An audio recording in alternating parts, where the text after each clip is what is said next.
What is up, booktube? It is Monty, and today I am back again, once again, with the start of another video. And today I'm doing something that I said I wasn't going to be doing. This is like the third or fourth time that I've said I'm done with the reading vlog, and I've come back with a reading vlog. So who knows, this is actually my farewell to reading vlogs. But either way, that's a 2023 endeavor. In 2022, I wanted to do this. So I went through Kenya from the Lee Reads, or As Told by Kenya. I went through her Goodreads and I pulled out the 5-star reads that she has given so far. Most of them. There were two that I had already read and already rated and talked about, so I'm not going to reread them for this project. One of them was Grown by Tiffany D. Jackson, and y'all know that I was not a fan. Y'all know I thought that was Surviving R. Kelly for the children. And, I'm sure that somebody needed Surviving R. Kelly for the children, but it wasn't me. I was not the audience for that one. But the rest of these are here. The other 20 I have on a little note in my phone. And I figured that I would spend the month of November picking and choosing, trying to read as many of them as I can, because not all the time, but I do feel that we share mostly the same sentiments about books. Kenya is not a person that is talking about a book and I'm like, where did you see this? Like, where in the narrative was that? It's usually something, it's like, okay, yeah, that was in the narrative and I can see how you didn't like that, but I ate it up. Or I ate it up and I can see how you didn't like that. You know what I mean? Like, I feel like we're on a similar wavelength, even if that wavelength results in like 2 different star ratings. So I figured that I would go through these. I would pick and choose. I would read them. I would talk about them here with you. We would document the experience. And it would be a fun way to spend my November. I do have like a full week off towards the end of the month. So I feel like that's gonna come in clutch for all of like the last minute squeeze in reading. Currently, I have this scheduled to go up on the 28th. So for the 28th, congratulations. So I'm going to go. I'm going to pass it off to future Monty.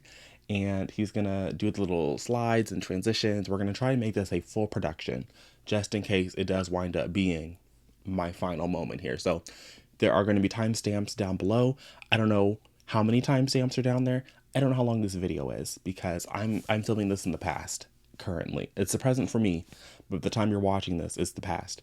So I don't know how many timestamps are down there, but all of the books that I have talked about that I'm going to talk about are going to be down there. You can skip around, you can pick and choose, and of course I'll leave links to Kenya's bookish YouTube and her non-bookish booktube in case you are a multifaceted individual who would like to watch their non-bookish content. So see you when I see you.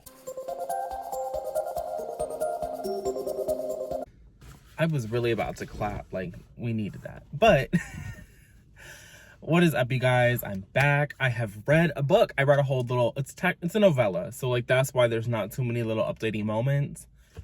But also there are 20 books on this list. So there might not be too many like mid, check-ins. But I read Come For Me With Apples by Catherine M. Valenti. And it was a time. It was a time. Would I give this 5 stars? No. Do I see why other people gave this 5 stars? Absolutely. This book, I think I had this initial reaction because just yesterday at the time of recording this, on November 1st, my girl, Princess Weeks, I don't know her, okay? We have never talked in our lives. She's like a friend in my head because I've been watching her for feels like a decade. But Princess Weeks yesterday uploaded her discussion of Don't Worry, Darling. Everyone knows what that movie is. But she was talking about the Stepford Wives, because obviously I don't think you can talk about Don't Worry, Darling without talking about the Stepford Wives. And at the beginning of this book, Come For Me With Apples was very much giving what she was talking about in her discussion of the Stepford Wives. And I don't know if I was really getting it. I think that Come For Me With Apples is kind of like the perfect encapsulation of why I say I don't fuck with novellas. Just because I didn't get anything from it. I didn't hate it. I would have loved it if it were longer. But it just kind of felt like the roughed outline of an idea, which feels very rude to say because it's 103 pages. And I'm sure that Catherine Valenti worked very hard to polish it because the writing is great. Like, there are some really great lines, but I don't think that for me personally, there was enough for me to like sink my teeth into like the hour and some change that I spent listening. It just kind of, it was like cotton candy. It was there and then it wasn't, you know, like it existed and then it didn't. So I appreciated it. And I think that having read it, I understand why other people I've seen talk about this book have like a little bit of a hard time talking about it. Because I think that like it sets up some like really interesting ideas that it doesn't really get, like the payoff for all those ideas, I don't think really gets to pay off. So we're in this gated little community that has all of these rules that, you know, make sense. It's like homeowners association, but like a little bit to the extreme. And we have this main character, and she's like seeing these things that are happening around her that are a little bit off. They're like making her question things.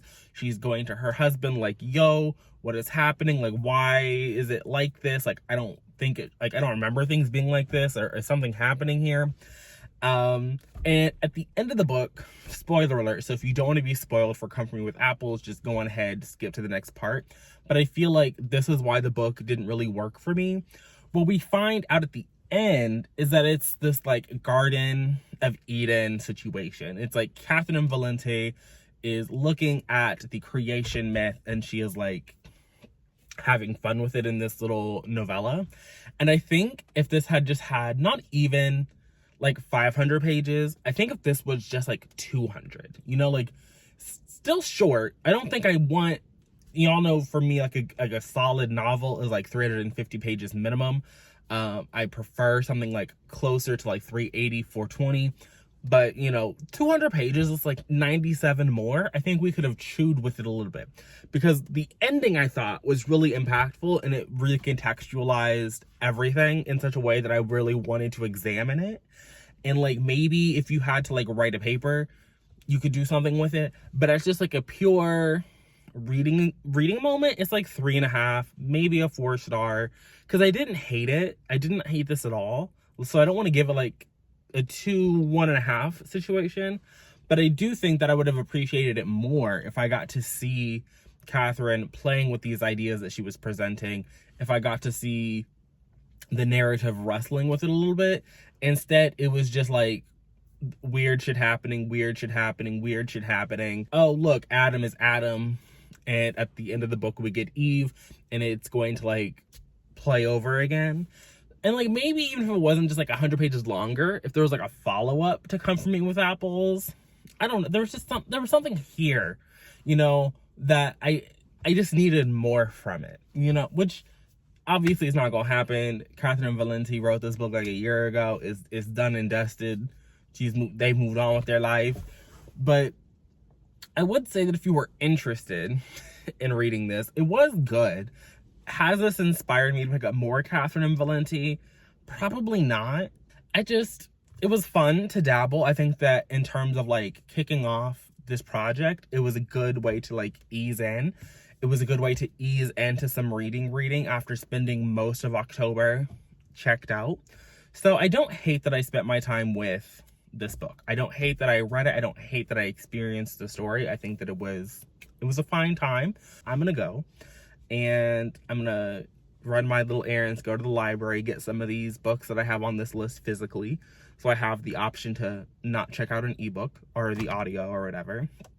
And I will see you in the next clip talking about what I happen to pick up after this one. What is up, you guys? It is Monty. I don't know why I'm coming in here like I'm starting a whole new video. We're gonna pull up this little raggedy hood because it is, what time is it? It is 8:14 in the morning, and I've been up for like an hour adjacent, but I read, let me pull up the little image here. Come on, OBS, there we go. I read Local Woman Missing yesterday. I listened to it on audio, and I had a good time. Do I think I had as good a time as Kenya? No.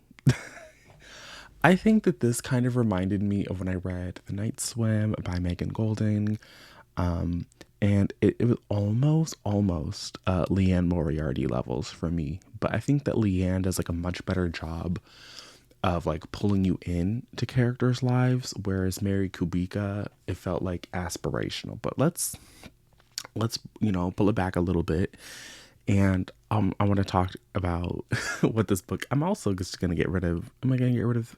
I'll leave the cover up for right now. But so let's take it back. So Local Woman Missing. We start off with a moment in the past. We see this woman. She's gonna go meet up with this man who she's having an affair with.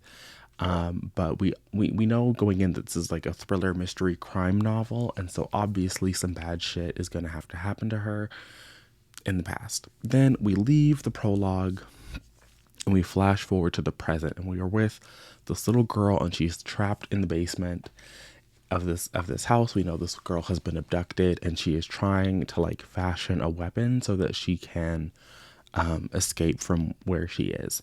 And what unravels from there is this larger conspiracy of, we know that in the past 11 years ago, there were two women one was murdered. We know that she died, and one was missing for a moment. Well, they were both missing for a moment, and then they were eventually found dead.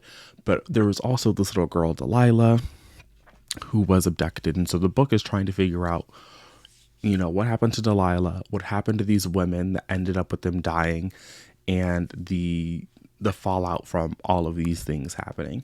And overall, like I said, I think this was a really good book. I think it was like a fine book. I think if you have never read a mystery or a thriller, I don't know if this is actually a good place to start, because going through some of the Goodreads reviews, some people really wanted there to be a lot of action, and there really isn't. Obviously there's the opening moments with this little girl. She's not little, she's like a teenager, but a little girl. She's like trying to escape her, captors. So there's some action there, but the other actiony set pieces really don't happen again until the third act of the book, where you're seeing everything, like how all of the events tied together into one in. So a large part of the book is just going through the motions of these people's lives in the past. We do get present chapters, but aside from the opening montage, the only person we really get in the future is Leo, who is the missing girl Delilah's brother. So we get to see his perspective of everything that was happening. And so I feel like the book isn't as gripping to a lot of people. Like, you have to like really just be okay with living in the mundanity of these people's lives and like seeing these pieces, exposed. And obviously it wasn't for everybody, because I was looking at the Goodreads review, and some people really thought this book was like slow and boring. I think that Mary Kubica does a decent job of getting you invested in the lives of these people. And I do think that Local Woman Missing was like a big book, a popular book last year. So like, I don't know if I really need to be the person to be like, yeah, y'all need to like read this book, because I think that y'all are checking for Mary. For me though, it was enjoyable. It was kind of like a mix of what I would expect from, a Liane Moriarty, where the plots there are never as flashy as like, dead women and abducted child. Usually the plots there are much more like lower stakes. Here I feel like the stakes were raised higher, but I do think that because of the higher stakes and these sort of situations that these characters found themselves in, people were expecting there to be something more there. I don't think that, and again, I never go into like a mystery book, a crime fiction book, trying to figure out who did it, why they did it, what was happening there. But I do think that this book is some of it completely unbelievable. There is a moment there's a moment in this book that somebody called unbelievable.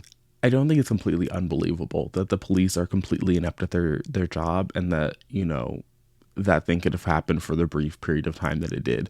So I didn't hate this book. I had a really good time. Ultimately, I'd probably give it like 4 stars. Because I don't think that for me, while again, I think that the ending made sense and it wrapped up really nicely, I don't think that this is a book that I would like go out of my way to experience again.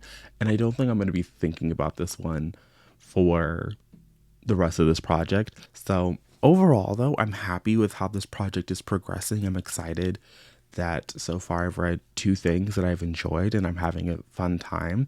I'm going to continue on that train and pick up a couple of more things that I think I'm going to really enjoy. So I'll see you in the future with my thoughts and opinions on those. What is up? Good morning, you guys. It is 7:16 apparently. And last night I read Wash Day Diaries by Jamila Rouser with art by Robin Smith. This has been like everywhere, at least on like the black corner of booktube that I'd be watching. And I gave this 4 stars. Obviously, Kenya gave it 5 because it wouldn't be in this video if she didn't. And like, I really liked some of the art. Some of the art, it felt like there were 2 different art styles going on, and some of that was like definitely a narrative choice. And so like, I appreciated it for the narrative choice, but I preferred the art that was like this to the art that was sometimes like, it just felt like more crisp and clean than the more flashbacky art style that they went with. Not that like I didn't like this art style either. It just, there's something about it that just felt messy, and I feel like that's what they were going for. But then it just, I don't know. There's something about it that just, it didn't click for me. Also like the narrative, I feel like each chapter of the book was definitely focusing on a different friend in the group and what they were going through on their wash day. And I liked some of that, but some of it made me feel like it was a little disjointed. And sometimes I was feeling like we were being plopped down in the middle. Like at the beginning of the book, we're like plopped down in the middle of like the events that are happening. And some of the events just like don't get clarified, which again, I'm sure was a narrative choice. It had to have been for, you know, for the way the book to play out the way that it did. But for me, it just didn't work. It was a narrative choice that did not vibe with my spirit. But again, like I did have a good time. I read it rather quickly. I read it like pretty much twice actually, because I got to the end and I was like, what? I appreciated the friend group in it, even though some of the things that were happening in this little friend group, particularly with the advice that this one over here, what was her name? I think that was Cookie. The advice that Cookie was out here giving was sometimes a little foolish. But then I got to the chapter with her and her grandmother, and it's like, you know, you gave, was it Devine? The advice you were giving Devine was kind of fucked up. But then when I was seeing with her grandmother, that was like, that was one of the better chapters. I think group chat and then the chapter with Cookie and her grandma were like my favorite, although the end chapter was also real cute. Yeah, so I feel like if we got to continue on in their lives, this would be something more for me. But because they were, the back of this does describe it as 5 interconnected short comics, which is probably why it didn't vibe with me, because I want something that does have a more arc-like structure. And there is like callbacks, but again, like it feels, maybe if I had also read, apparently this is an expansion of an already critically acclaimed slice of life mini comic, Wash Day. And so like maybe if I had read Wash Day, I would have come into this with something, I don't know, there was just one of the things, it just, I don't know, the plopping me down in the middle, it didn't work for me. It didn't work for me because I knew I was never going to see these people again. And so I was like, I like you, I want to be invested, but I can't fully invest myself in this when like I'm never going to see you again. Like it didn't work for me. And then some of the things in the end were wrapped up a little too neatly. So if you do decide to pick it up, it's not like it's going to take you long to get through. So that was that. Still, we're still rolling on some highs. I don't know what I'm going to read next, but I'm going to go. And future Monty for the video we'll pick. But it's going to be past Monty by the time I'm editing. So whatever I read next is what I read next.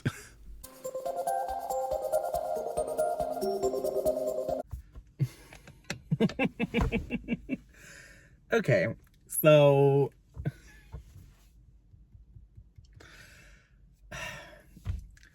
I almost just want to not finish this book. Not because it's horrible. This book is not horrible. But I don't know if I am mentally prepared to articulate the nuances of my thought process. So I started listening to The Weight of Blood by Tiffany D. Jackson. I feel that like everybody in the bookish community loves Tiffany D. Jackson. But when it comes to The Weight of Blood, it is giving me I am annoyed. Good morning. So I have finished The Weight of Blood. I did that. It's done. It's dusted. It's in the history books. And I'm coming here today to kind of talk about it. I say that because I'm not super invested in discussing this book with majority of the internet. Majority of the internet, I don't really feel like I need to talk about this book with. And I'm just going to follow that intuition and just not get into it on the internet like that. So overall, it was a book. I read the book. I got some things from the book. Some of the critiques about this book I've seen just, I will almost like they're invalid. Here's the thing about the book. I think that the book is operating on two levels. And for most of the book, I think the book allows you to believe the nuances there. I think that the book allows specifically Black readers to see some things that are happening in this book from a different perspective. And be like, okay, I'm going to continue reading because I'm seeing it from this perspective. I think when you get to the end of the book and you get to the conclusion of the book, I do think that the actual narrative of the book complicates looking at that nuanced layer. It makes you question if that nuanced layer was there. And it is what it is. So I think that some of the racial dynamics that happen in this book, I think 100% make sense. And y'all are just weird for not understanding why those things are happening. And some of those very same dynamics, like I'm talking the same character relationship, I'm looking at it going like, yeah, that 100% makes sense. And then by the end of the book, I'm looking at it and going, does it though? Like, does that relationship actually make sense? And I've come to the conclusion that I'm just not going to argue about it. I'm just not going to get into that conversation with majority of the internet. I'm not going to sit here and write a think piece about here's the thing. I think that in order to like accurately review The Weight of Blood, it would have to be in a separate standalone video essay. Like there's no way to like read The Weight of Blood and just put it out in this moment.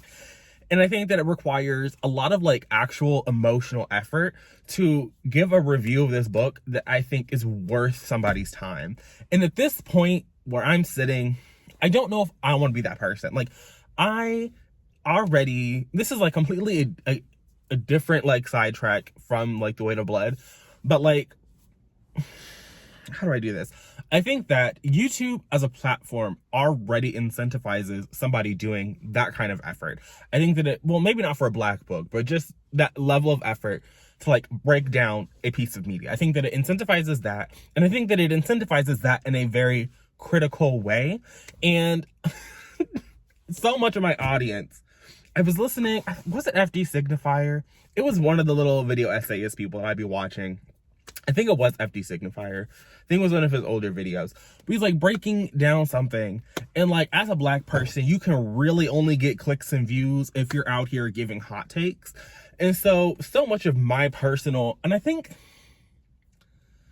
there are like maybe like 4 Black people on BookTube that people don't associate hot takes with.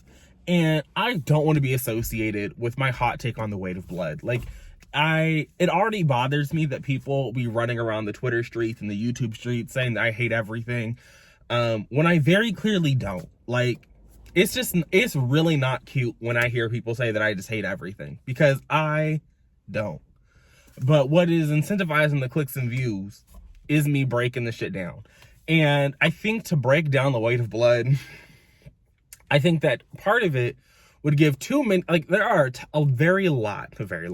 there are a lot of like 2 1-star, 3-star reviews over on Goodreads from non-Black audiences that I just simply don't agree with. And I don't need my review to be like them over. See, I got one of the blacks on my side. I don't need that. So I'm just going to excuse myself from the conversation. I'm willing to talk about this book in private settings, in an Instagram DM, and a Twitter DM. You want to hop on a Zoom call.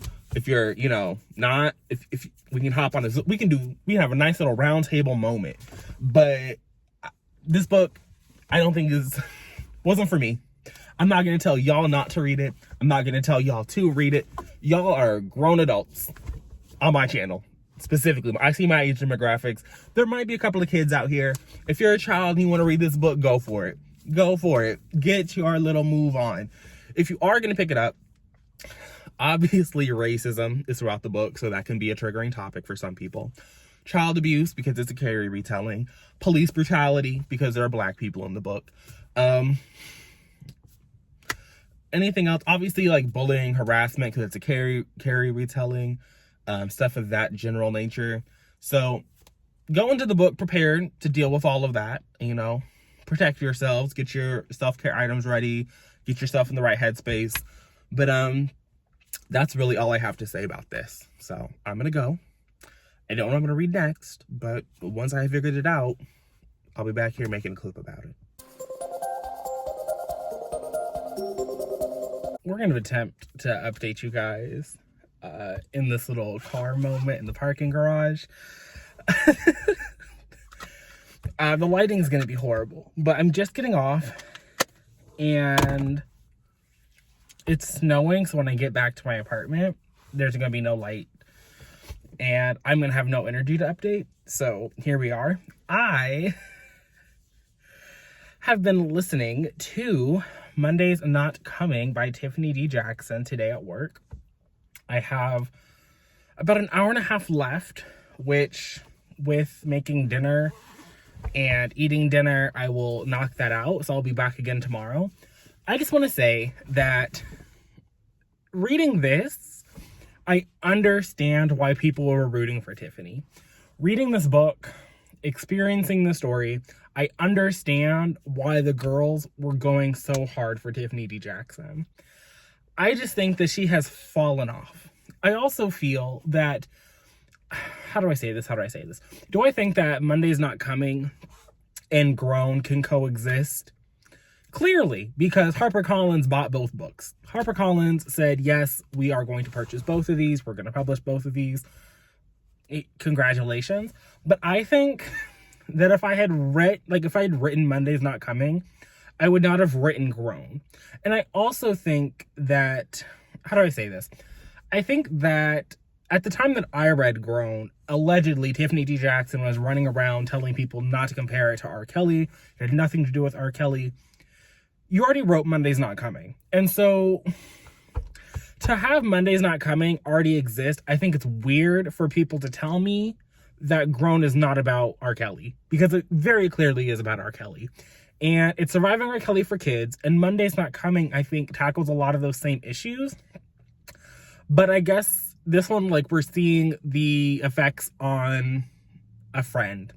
I understand, Grown, we were in the middle of it. We were experiencing the trauma with the character experiencing the trauma, not the trauma that people close to that person felt. So it's different there. But I also think this is just a better constructed book. At least so far. At 84%, this is a much better constructed book. It's probably the best constructed Tiffany D. Jackson book that I have read. So again, reading this, I understand. It's hard for me to feel fully invested or to be oh yes, this is going to be a 5-star. When one, I've seen what happens after this book. You know what I mean? I've seen where Tiffany D. Jackson's career has gone. I've read the recent releases and I'm not a fan. And so while I'm enjoying it, I am still struggling to really connect to it. This book is also doing this thing where we're bouncing around in time.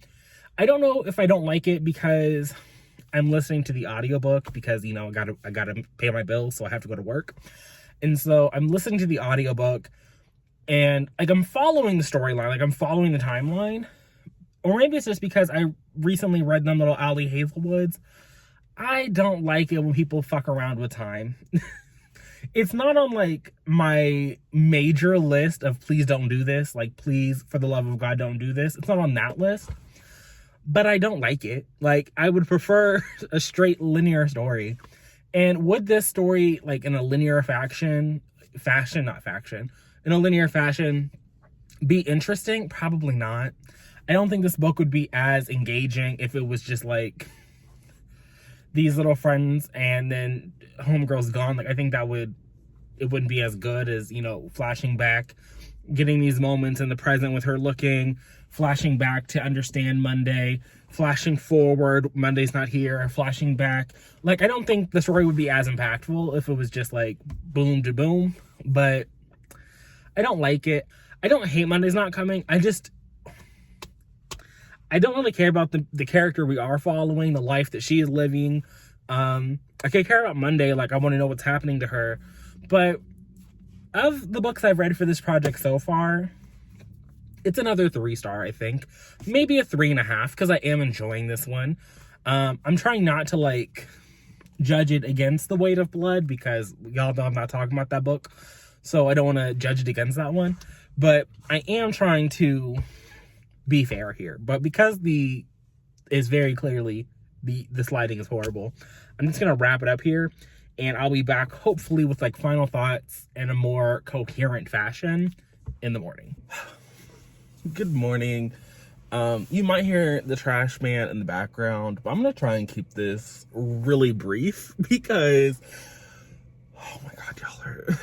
And like I said in that first clip that y'all saw, hopefully, y'all saw that I was really okay with what was happening. I was okay with what Tiffany was doing. I was like, it's not for me, but it's going to be a solid 3-star book. Then I kept listening. The parking garage lights went down. I was trying to be illuminated by this little here. And I said, okay, let me go on home. Let me take myself home, you know? And I said, you know what? I'm going to be a good booktuber. I'm going to listen to this audiobook, even though my ride home was like not even 10 minutes, like a 9-minute commute. But I said, you know what? Them 9 minutes, I'm going to listen at 2 times speed. I'm going to get 20 minutes of this little audiobook knocked out. And I'm going to have like a little tiny bit left for when I get home. You know, I'm going to do that. Y'all, I got like 2 blocks. 2 blocks before I got to the plot twist. And when I got to that fucking plot twist, I said, Tiffany, you raggedy for this. Tiffany D. Jackson, blacklisted. Do not waste your breath trying to tell me to read a Tiffany D. Jackson book. Part of why I was so heated reading this book is that I do think that Monday's Not Coming is the superior book to Grown. Like, I do think that, like, off everything, that Grown is an inferior version of Monday's Not Coming. Now, Monday's Not Coming to me, still not enjoyable. Still not that book. But I was finding it really hard. I mean, they're very different books. Like, Monday's Not Coming is about parental abuse. And, you know, Grown is about abduction. So, like, I understand, like, they're different traumas, they're different experiences. But it's like, how many times is Tiffany D. Jackson gonna fucking gaslight me in the book? Like, in Grown, we was out here being gaslit about some character who, like, maybe didn't exist. Here, if y'all don't want plot twists for fucking Monday's Not Coming, skip ahead. Go to the next chapter time. I'm gonna leave them down in the description.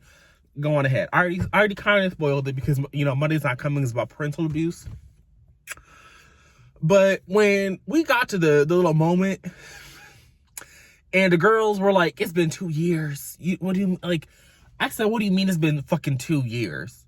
What do you mean it's been fucking 2 years? What do you mean it's been fucking 2 years? I said, Tiffany, this is the part that really killed me. There is a large portion of this book where fucking, what is it, Claudia, her granny ass name, where Claudia is out here conversing with these characters, having interactions with these characters, you know, full on living her life with these characters. And these characters are gaslighting her. These characters are walking around acting as though no time has passed. These characters are out here discussing things as though it just happened. Like, it just happened. And then at the end of the book, fucking April's like, oh yeah, your mama begged me to do that. Your mama said it would be good for you. Your mama said, and I was like, I'm not a mental health professional. So like, maybe the mental health girlies are telling people that that's what you need to do. But also, that raggedy ass family, Claudia's raggedy ass mom and dad, they don't get therapy until the end of the book. Allegedly, conspiracy or whatever. So it's like they weren't even getting like clinical advice to have the entire fucking community gaslight this poor little girl. Like, everybody that this girl interacts with. And it's just like, there are times where like this is why I don't fuck with an unreliable narrator. Like, I just want the story. Like, I'm opening the book for a story. And I don't like, if you go into a book knowing there's an unreliable narrator, like, that's one thing. Like, if you know from jump that this character is unreliable, fine. But don't sit here and have me listen to 87% of your goddamn book and then be like, oh yeah, the narrator's unreliable. Bitch, get the fuck out. Get the fuck out. And it was even more upsetting for me because maybe this is controversial. Maybe I'll be rocking the boat with this one. But I don't think Claudia was a good friend. Like, Claudia was a child, so like I know I've called Claudia raggedy with her granny ass name, but like, I'm not actively out here like trying to fight Claudia.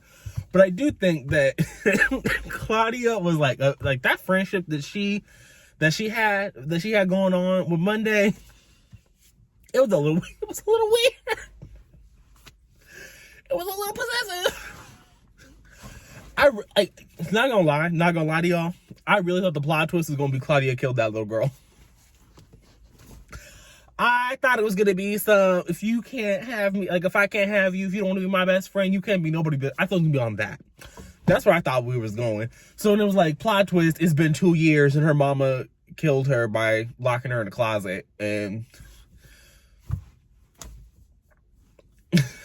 that was weird. But I just don't think Tiffany's for me. I don't think Tiffany's for me. I don't see it for me and Tiffany. I think that Tiffany and I, we've been, we've talked, we've been on we've seen each other, and it's never gonna happen. It's never gonna happen. I will say this. I can't say this. Monday's Not Coming and The Weight of Blood are both books where the protagonist of the book, or the person that the story is like really, I won't say really about, but like Monday is kind of like a central figure. Monday's Not Coming, obviously. And Maddie Washington is a central figure in The Weight of Blood. And you kind of get both of their stories from other people. Like, you don't really get their stories from them. And the pieces that you do get of them are sparse. And I think that both times it makes for the weaker book. I think that both books are weakened because of it. And that's not to take away from Claudia and like the journey that she goes on.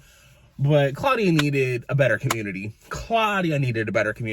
And that was kind of like the issue. Like, there was this dichotomy that was trying to be explored with Claudia having a community that cared for her and Monday having a community that didn't, and how that helped Claudia and how that didn't help Monday. But I feel like Claudia's community let her down too. And if they let her down, like, they let that girl dangling in the wind. And but for the grace of God. And I think like that's also part of the story. It's like, but for the grace of God, she could be Monday. But her community was doing her bad. They was literally gaslighting her for 2 years. Can you imagine living your life that you don't remember for 2 fucking years? Oh, you hate to see. Obviously they weren't gaslighting her for 2 years, but the way that the story is like acted out, like, she going through the motions and shit. And it's just like, but how? Like, how are you talking to this person, but this person don't even go to your school no more? Like, this teacher's allegedly in New York, but you talking to her in the after. Anyway, neither here nor there. Anyway, I'm gonna go. This book was a flop. Didn't like it. Not gonna con me into reading another Tiffany D. Jackson book. I love that for y'all. Love that for the community. Love that for her. Love that she can, write her little bookie books, live her little life, but you are not doing it. Sorry. 3 strikes, I'm out. I'm out. And that book is going to be Carmen Marie Machado's In the Dream House, which is a memoir detailing Carmen's experience in an abusive same-sex relationship. Again, I feel like it's silly to like, Kenya gave this 5 stars. Kenya gave every book in this video 5 stars. Do I hate this book? No, I don't hate this book. I don't. I'm going to get that out of the way up front. I think that some of the language in this book makes it very clear that Carmen Marie Machado is a very talented writer, is a very gifted person with a pen, and maybe reading this book physically, you will get something more out of it. I said this in a October wrap up that never saw the light of day. But in October, I read 2 memoirs. I read Making a Scene by Constance Wu because I like Constance Wu. I wanted to listen to their memoir. It was Libro FM ALC. I listened to the memoir. I had a good time. That was more about Constance's like journey from young person to actor that everyone knows now, and I really enjoyed that memoir. I had a good time. Then I listened to Colton Haynes' memoir, Miss Memory Lane, which details his tragic life. Shouldn't laugh. It does talk a lot. Like his memoir is similar to a Carmen Marie Machado's, where like they are both talking about the toxic relationships that they have found themselves in and the abusive situations that both of them have found themselves in same-sex relationships, where Carmen Marie Machado's is like clearly written by a person who is an author who was clearly gifted with a pen, clearly can string together a sentence. And it's not that Colton Haynes' memoir was like not that, but his I felt was definitely more like you or me, you or I could write a Colton Haynes memoir. So like there weren't as many turns of phrases or insightful, intelligent, I don't want to say intelligent, but like just like pretentious. It's not as pretentious. It was very down to earth. And so I don't hate this book, and I can understand why people give this book 5 stars. I don't know. I brought up the Constance Wu of it all and the Colton Haynes of it all because I don't really know if reading memoirs by people that I'm not into, like if Carmen Machado is like not a person that I'm familiar with and I'm not following, I'm not attached to in any kind of meaningful way. And it's not that I think that you can only get something from a memoir if you are attached to the author in some meaningful way, but it's just a book that I would have never picked up. Like I've seen everybody on BookTube raving about In the Dream House and what is it, Her Body and Other Parties? Is that the other memoir or collection of short stories that she's written? I've seen since they came out, people have been like raving about these books, particularly over on the literary fiction side of the bookternet. And so I've seen them, I've seen the praise, and I understand the praise having read In the Dream House. Like I think, like I said, Carmen Marie Machado is very clearly talented, but I do feel like there was a barrier between the reader and Carmen. Maybe it was the pretentiousness of the writing. And it's not that like it's completely unapproachable. I think that anybody who knows how to read English could read this book and understand everything in it. So it's not pretentious to the point where it's unapproachable, but I do feel like it was pretentious to a point where there was a barrier between me and Carmen. Like I wanted to get there and I was attempting to get across the line, but I feel like the book was very firmly planted where it was planted and it wasn't meeting me. And maybe the book doesn't need to meet me. Maybe I need to continue to work to get to where the book was. But at the end of the day, I don't plan on doing that. I'm sorry. And again, maybe if I had read this book physically, I would have had a different experience with the text. I do think that this is a memoir that is asking you to engage with the text, and there's only so much engagement you can do with an audiobook. Like I can be an active listener and I can be an active participant in absorbing the story that Carmen is telling me, but I do think that the book wants you to highlight things. It wants you to scribble in the margins. It wants you to mark up the book and to engage in that way. That is just, you can't do it with an audiobook. It's just, that's not part of the process. And so maybe that's what the barrier was the medium in which that I was reading the book. Because I do think that I understand why everyone has raved about it, understand the love that this book has. I think that if you are a person that wants to get into memoirs, specifically outside the realm of celebrity memoir, I think that at least on booktube and on the general bookternet, like, people will, celebrity memoirs are everywhere. You know, they will, the Jeanette McCurdy book, that little Friends man who was out here being high-key racist, and all the blurbs that I was seeing about Keanu Reeves, and when Keanu Reeves dead, being a weirdo. The Colton Haynes, the Constance Wu that I read. I think that celebrity memoirs are approachable in a way that this book isn't. So if you're trying to branch out of the celebrity memoir space into still popular memoir, you know, I would say that In the Dream House is popular memoir, and it's doing something really inventive with memoir. It's different than the standard memoir, even in the general scope, I would say, of memoirs that are out there. I do think that there is a creativity taken with how In the Dream House is told, and how the framing devices for some of these chapters are. And the chapters vary in length. Some of these were like 2 minutes. Some of these were, 10, 20 minutes long. So obviously chapter length is varying here. So Carmen Maria Machado is playing with, the format of this. And it was interesting. It was interesting and it was engaging. I just think that if you are going to pick it up, while the audiobook is excellent and narrated by the author, I think that it would be one of the times where, if you are able to read the book, not, I wouldn't say physically, but I'm sure you could get the same experience in the ebook version, where you can still, highlight and you can make notes in your Kindle or whatever, or on Kobo. I think that being able to engage with the text will give you that layer that I was missing. So for me, this book was a 4-star read. I would revisit. I would read this book again. I would listen to it a second time to see if there was something else that I was going to get out of it. But just do know that it is about a toxic relationship, and how this relationship goes from something that Carmen enjoyed and found happiness in, to something that, was not that. It was the complete opposite of that, and the ways in which that happened. And it's very scholarly. There are references to other texts. They are, again, it's very literary in that way. So I think that being able to easily reference the title to the text that Carmen Maria Machado is bringing up, and maybe reading those alongside this, you'll probably have a much better experience. This is also a book that I think that if you read with other people and you have a conversation with it, and it's not something that you're like me, I just read this alone as I was making Sims, building houses. Like, if you're doing something in community alongside this book, I think that it would also be a much better experience, a more well-rounded experience than the experience that I had. What is up, you guys? I'm currently on page 180, start of chapter 21 of I Want to Be Where You Are by Christina Forrest.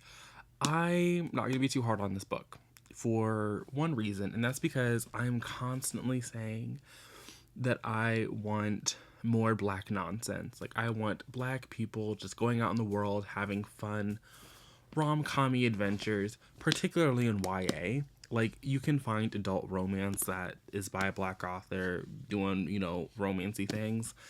And I think that if this were just like two random white children running around, going on this, what is it, the word, road trip, it would be cute. It would be a cute little time. There are some elements of this that I don't fuck with, in that, like, I'm happy the homegirl's trying to get to this ballerina audition, but at the same time, you've crossed multiple state lines. You have lied to your mother about where you are. I know it's gonna end up happy because it's a YA book. It's, lighthearted and fluffy. But at the same time, I'm sitting over here like, why would she ever let you go to the school? Like, even if this audition goes in your favor, what is this girl's name? This is sad. Chloe, even if this audition goes in your favor, you would be grounded. You would be under the house. Like, you would never leave your room again. So that's kind of where I am in terms of that. It's just like, do I think she's getting into the school? Yes. Do I think there's going to be enough time in this book for her mother to unpack all of the lies and, like, all of the things that can happen to Chloe? No. Even her little love interest, Elijah, right? Yes, Elijah. They have, like, this childhood friends to enemies arc going on. enemies to lovers arc going on. It is fine. I'm not really invested. They're children, so like I love it for them, good for them, or whatever.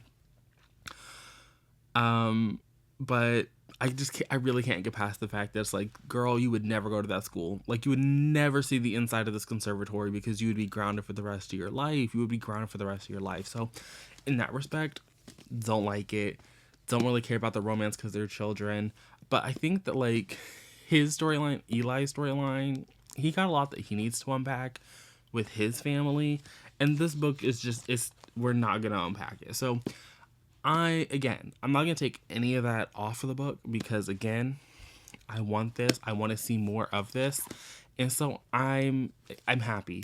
But I can understand. Earlier this month, was it this month?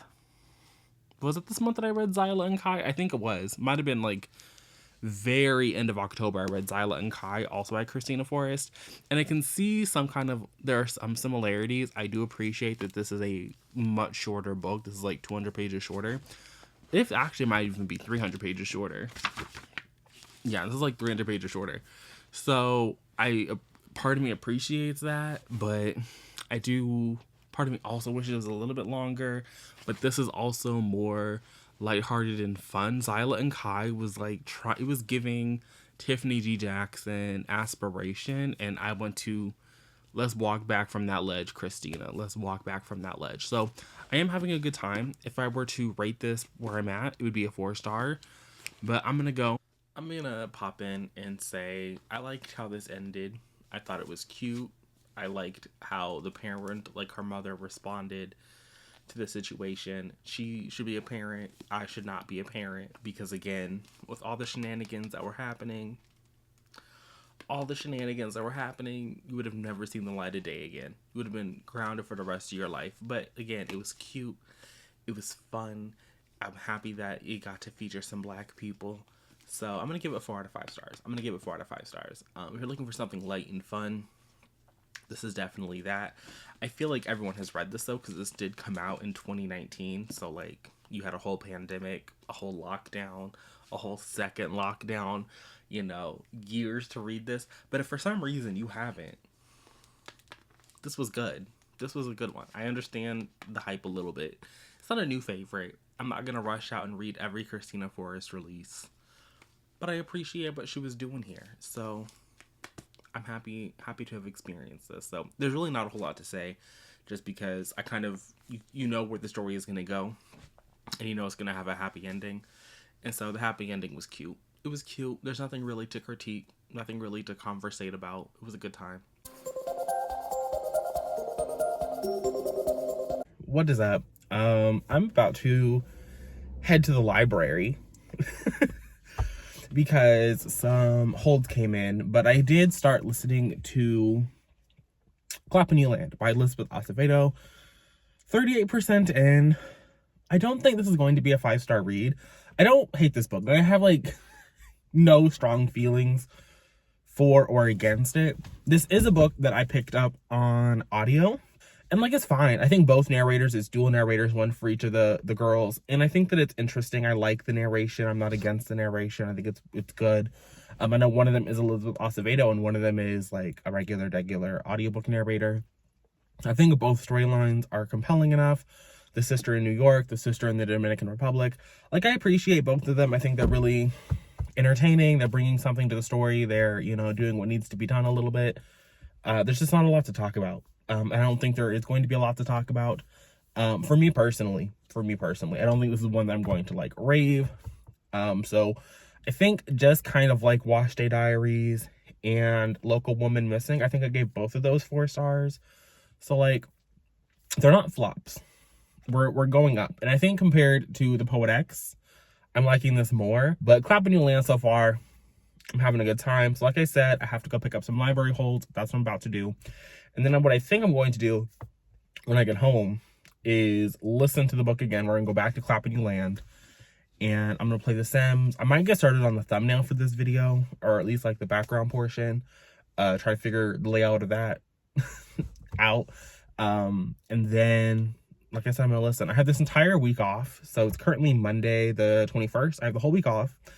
And so my plan is just to read is to read as many of these little Kenya books as I can, so that by next Monday when y'all are watching this, this is a substantial video. Although to be fair, this might be a substantial video just because I don't know how to shut up. I don't know how to shut up. So could be substantial just because I talk a lot, but I want to at least try to get to as many of the different corners of the Kenya 5 stars that I selected for myself.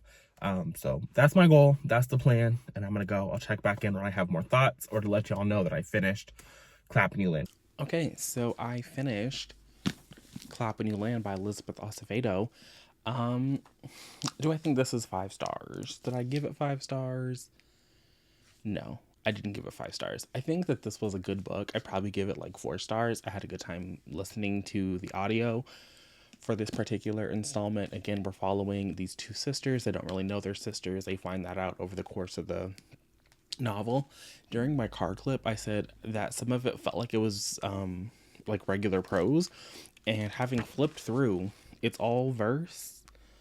Would I call it verse? I don't know. I don't really feel like there was any lyrical quality to it. I do think that the sisters were distinct, though. Like, I do think that while it didn't have like a poetry feel that I was looking, I don't know if I was looking for, but I was expecting. I do think that, was it Camino and Yahira? Yes, Camino and Yahira. Yahira is the dark-skinned one, and then Camino is more light-skinned. I feel like they felt very, like, their chapters felt distinct from one another. Their voices felt distinct, and the journey that they were going on I thought was interesting. I do think people should read it. But I also feel like everyone who wanted to read Clap and You Land has, like, been here, done that. I don't really know if there's, like, a new audience for it outside of like younger readers who were just too young a couple years ago to be in the target demographic for this. But in terms of a story about grief and coming together and family and what that can look like, and like just sort of like all of those things, yeah, sure, like this is a good time. I recommend it. It's not one of my favorite books of all time. Maybe it's more surprising. I do think that anytime we're telling a story in verse, I do think that obviously the structure of the book is going to be different. And so I appreciated how narrowly focused it was on Yahira and Camino and their respective journeys. But Camino specifically, there was some stuff happening with her in the Dominican Republic that I wanted to zoom in on it a little bit. I wanted more from that plot line, if you will. There were some things going on there that I wanted to see explored more. And because she had to share the book with her sister, that was unfortunately not the case. I also felt that the book took a long time for them to actually be in a similar position.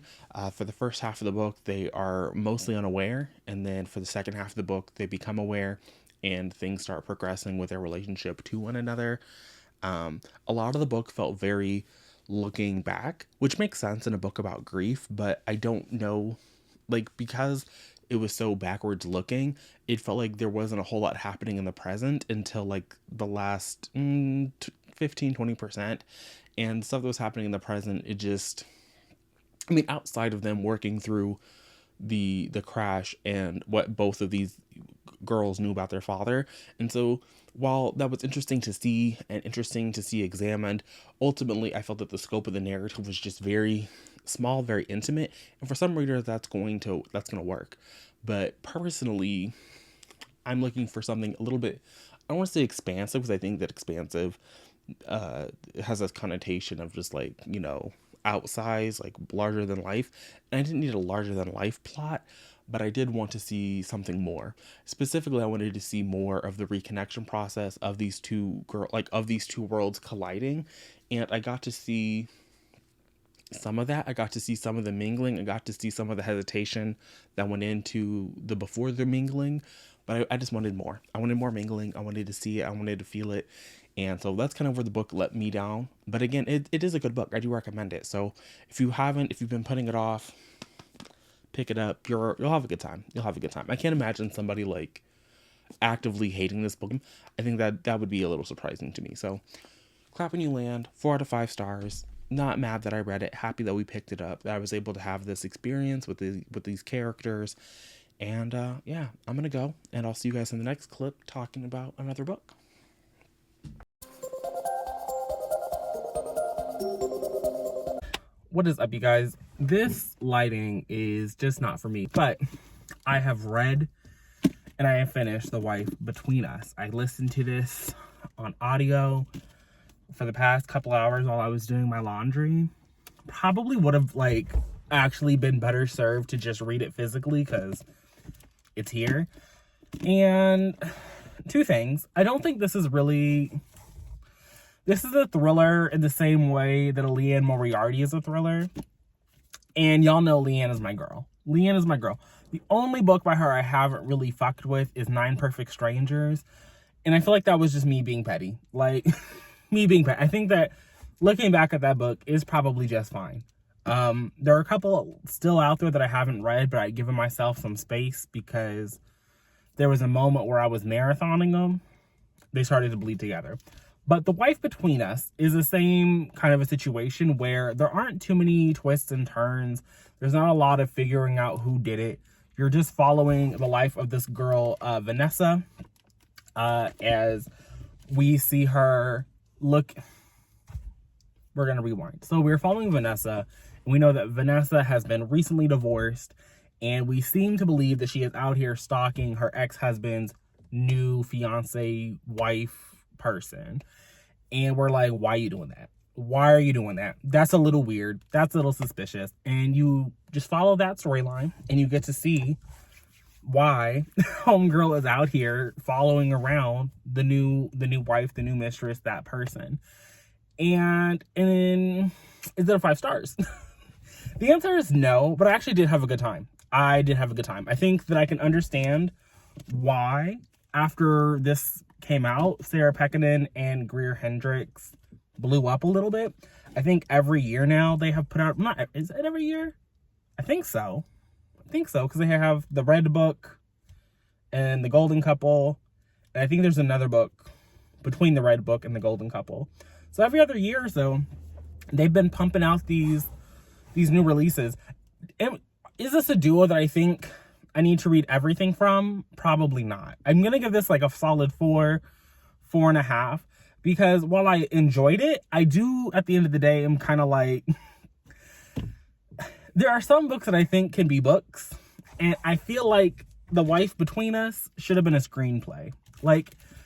I think that while this was enjoyable as a book, I think that this would be more enjoyable on a Netflix, on a Hulu, on an Amazon Prime.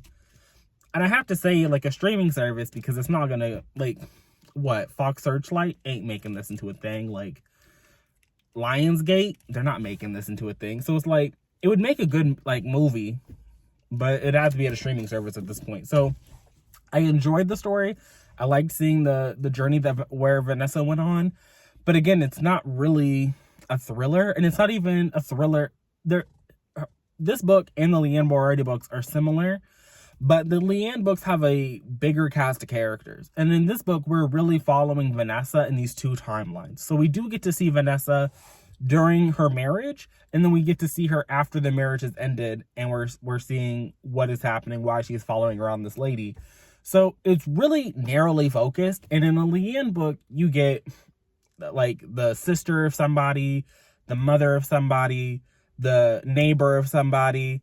It just feels more immersive. There's a cast of characters that we're following, and here it's just Vanessa's fine, Vanessa's serviceable, but she's also in this space where it's a little bit maybe she is off her rocker, maybe this is supposed to be unreliable, and I don't fuck with unreliable narrators. I don't I think that they're perfectly atmospheric or whatever. I understand why they are beloved in the genre.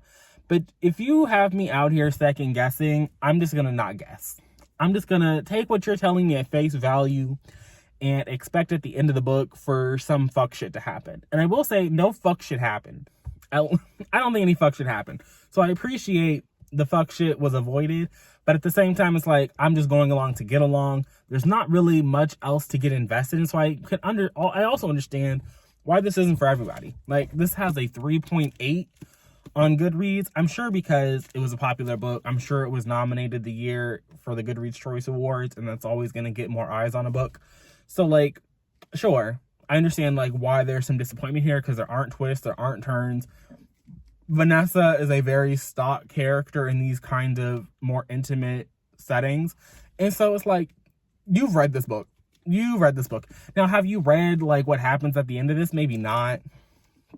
It's not the world's most inventive ending, but it was cute.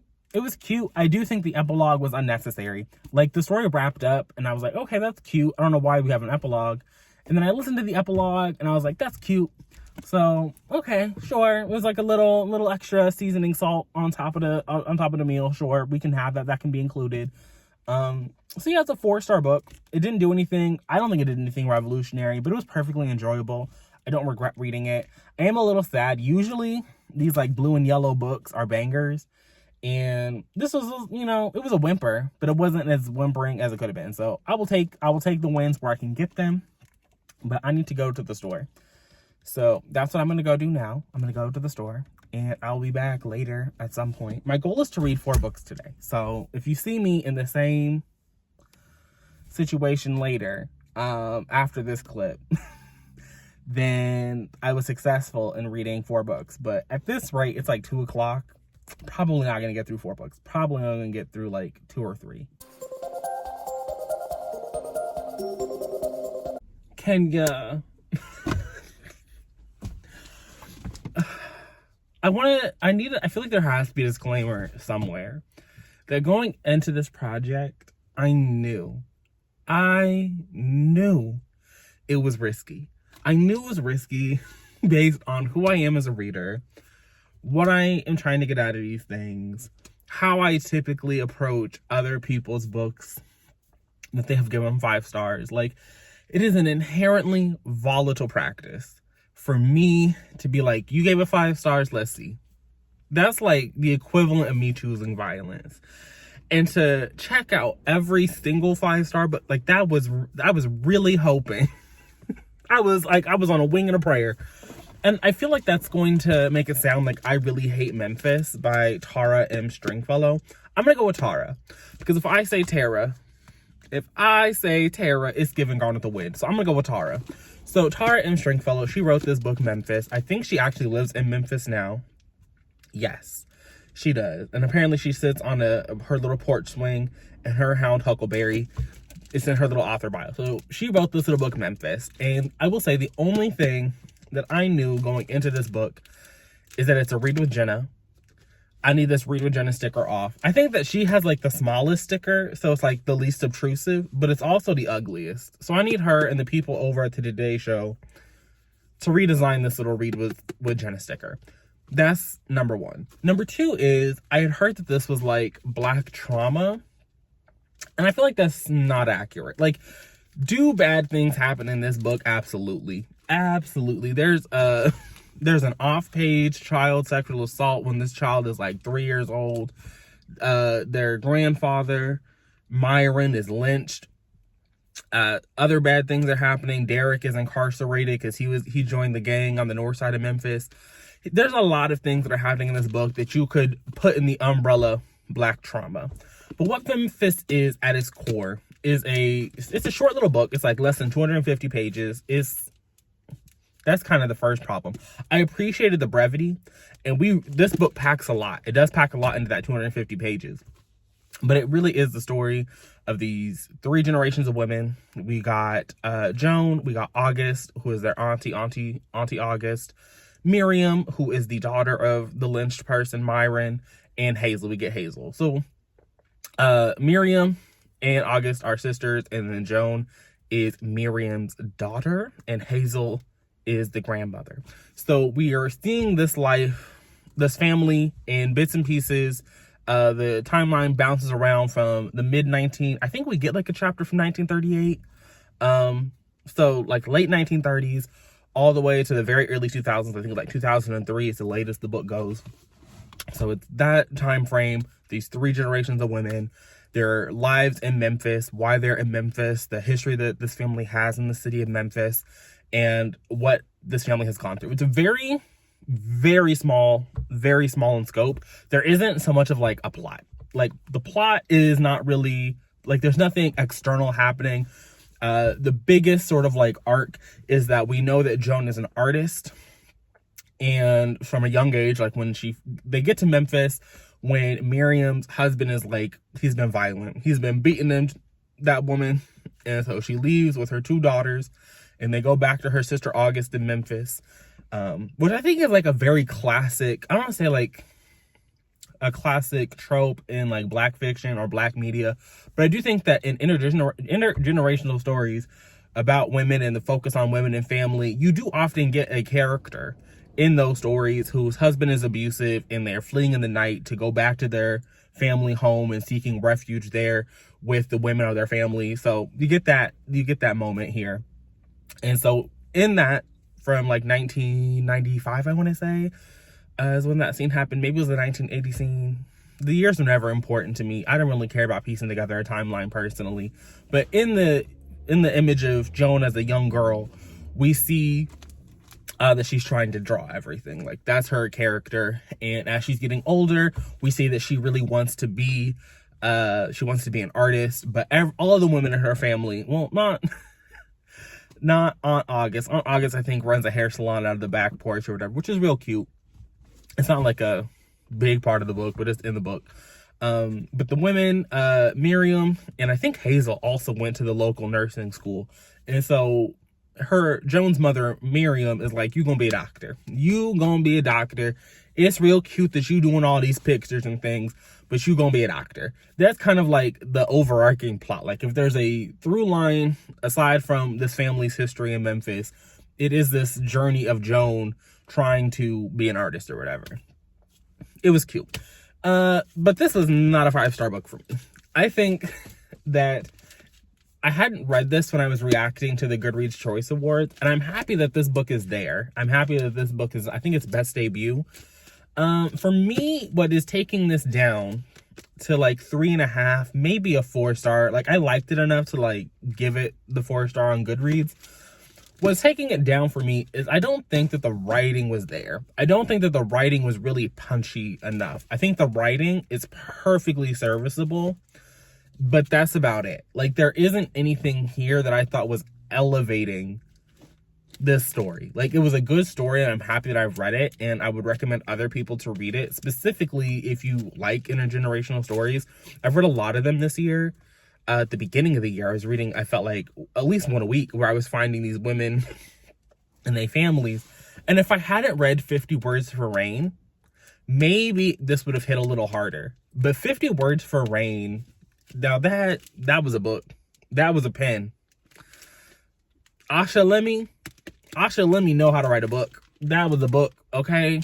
So if I didn't have that swirling in the back of my conscience, maybe Memphis would have hit harder. But I think with a book that is this small in scope and is this, you know, whatever, it needed something. And Tara, girl, you did your best. You did your best. But there was I said this when I was reading Cleopatra and Frankenstein, where the characters there were insufferable. The writing was very mediocre. And I think that Tara is a better writer than Coco Malors, but it was very that. Like, at least the characters here I liked. I liked all of the characters. August is my favorite. Joan was cute. I liked getting the brief moments we got with Miriam and her youth. Hazel's an OG. I love Hazel. I do think it takes a lot of strength to be able to watch your husband be the first Black officer in Memphis and they still lynch him, and you and your family stay there. That takes, you know, I don't have the strength. I don't have the strength. I would have been leaving Memphis, would not have settled there. But, you know, Hazel, she better than me. Hazel better than me. So I do think that this book has its high notes, but the writing, I do think, was pulling it back. Like, anytime this book could have like really soared, like if a different author had written it, I feel like there were moments in the narrative where there would have been a line, there would have been an insight that would have just maybe, I don't want to say underscored, or it just would have cut a little deeper than what Memphis was doing. And so I can't in good conscience say that this book is 5 stars, but it was a good book. Like, it was a good book. I'm happy that it's nominated for the Goodreads Choice Awards. I don't read enough literary fiction to be like, this is the kind of book that is always there. But I wouldn't say, like, as much as, you know, these women have had to overcome a lot of obstacles and they have had a lot of like hurt in their lives, labeling this book Black trauma feels like it's flattening the experience. I do think that there, in the online space, when I see that bandied about for books, it really is when the book is nothing but that. Like, it's just trauma porn in a way, and it feels exploitative. And the way that their lives play out in this, it doesn't feel like there is any exploitation of Black pain to get people to read it or to get people to feel like this is an important book. So I wouldn't be like, yes, these people have trauma, they've gone through a lot in their lives and they're overcoming it over the course of this narrative. I don't even say they're overcoming it, but they are living with it. You know, I don't think that it's something that people are really overcoming in these books, but these women are just living with it, living through it, and continuing to live their lives. So this hasn't been my most articulate, and it's not a 5-star for me, but I can understand to a certain degree why it would be for others. And overall, it's still good. Go read it. Pick it up. It's real short. It's real short. And I know that there's somebody out there who is like a slave. Let me not say a slave, but they are ruled by their little Goodreads reading goal. And somebody out there is really struggling to hit it. And this little 250 page, actually it's 245 pages. This little 245 page book is all you need. You can, sit down on a cold December night, pick this up, get through it, and be one book closer to achieving your Goodreads goal. But that's all I have to say about this book, Memphis, by Tara M. Stringfellow. I am excited and curious to see what Tara M. Stringfellow comes out with next, and I will likely pick it up. So I'm gonna go.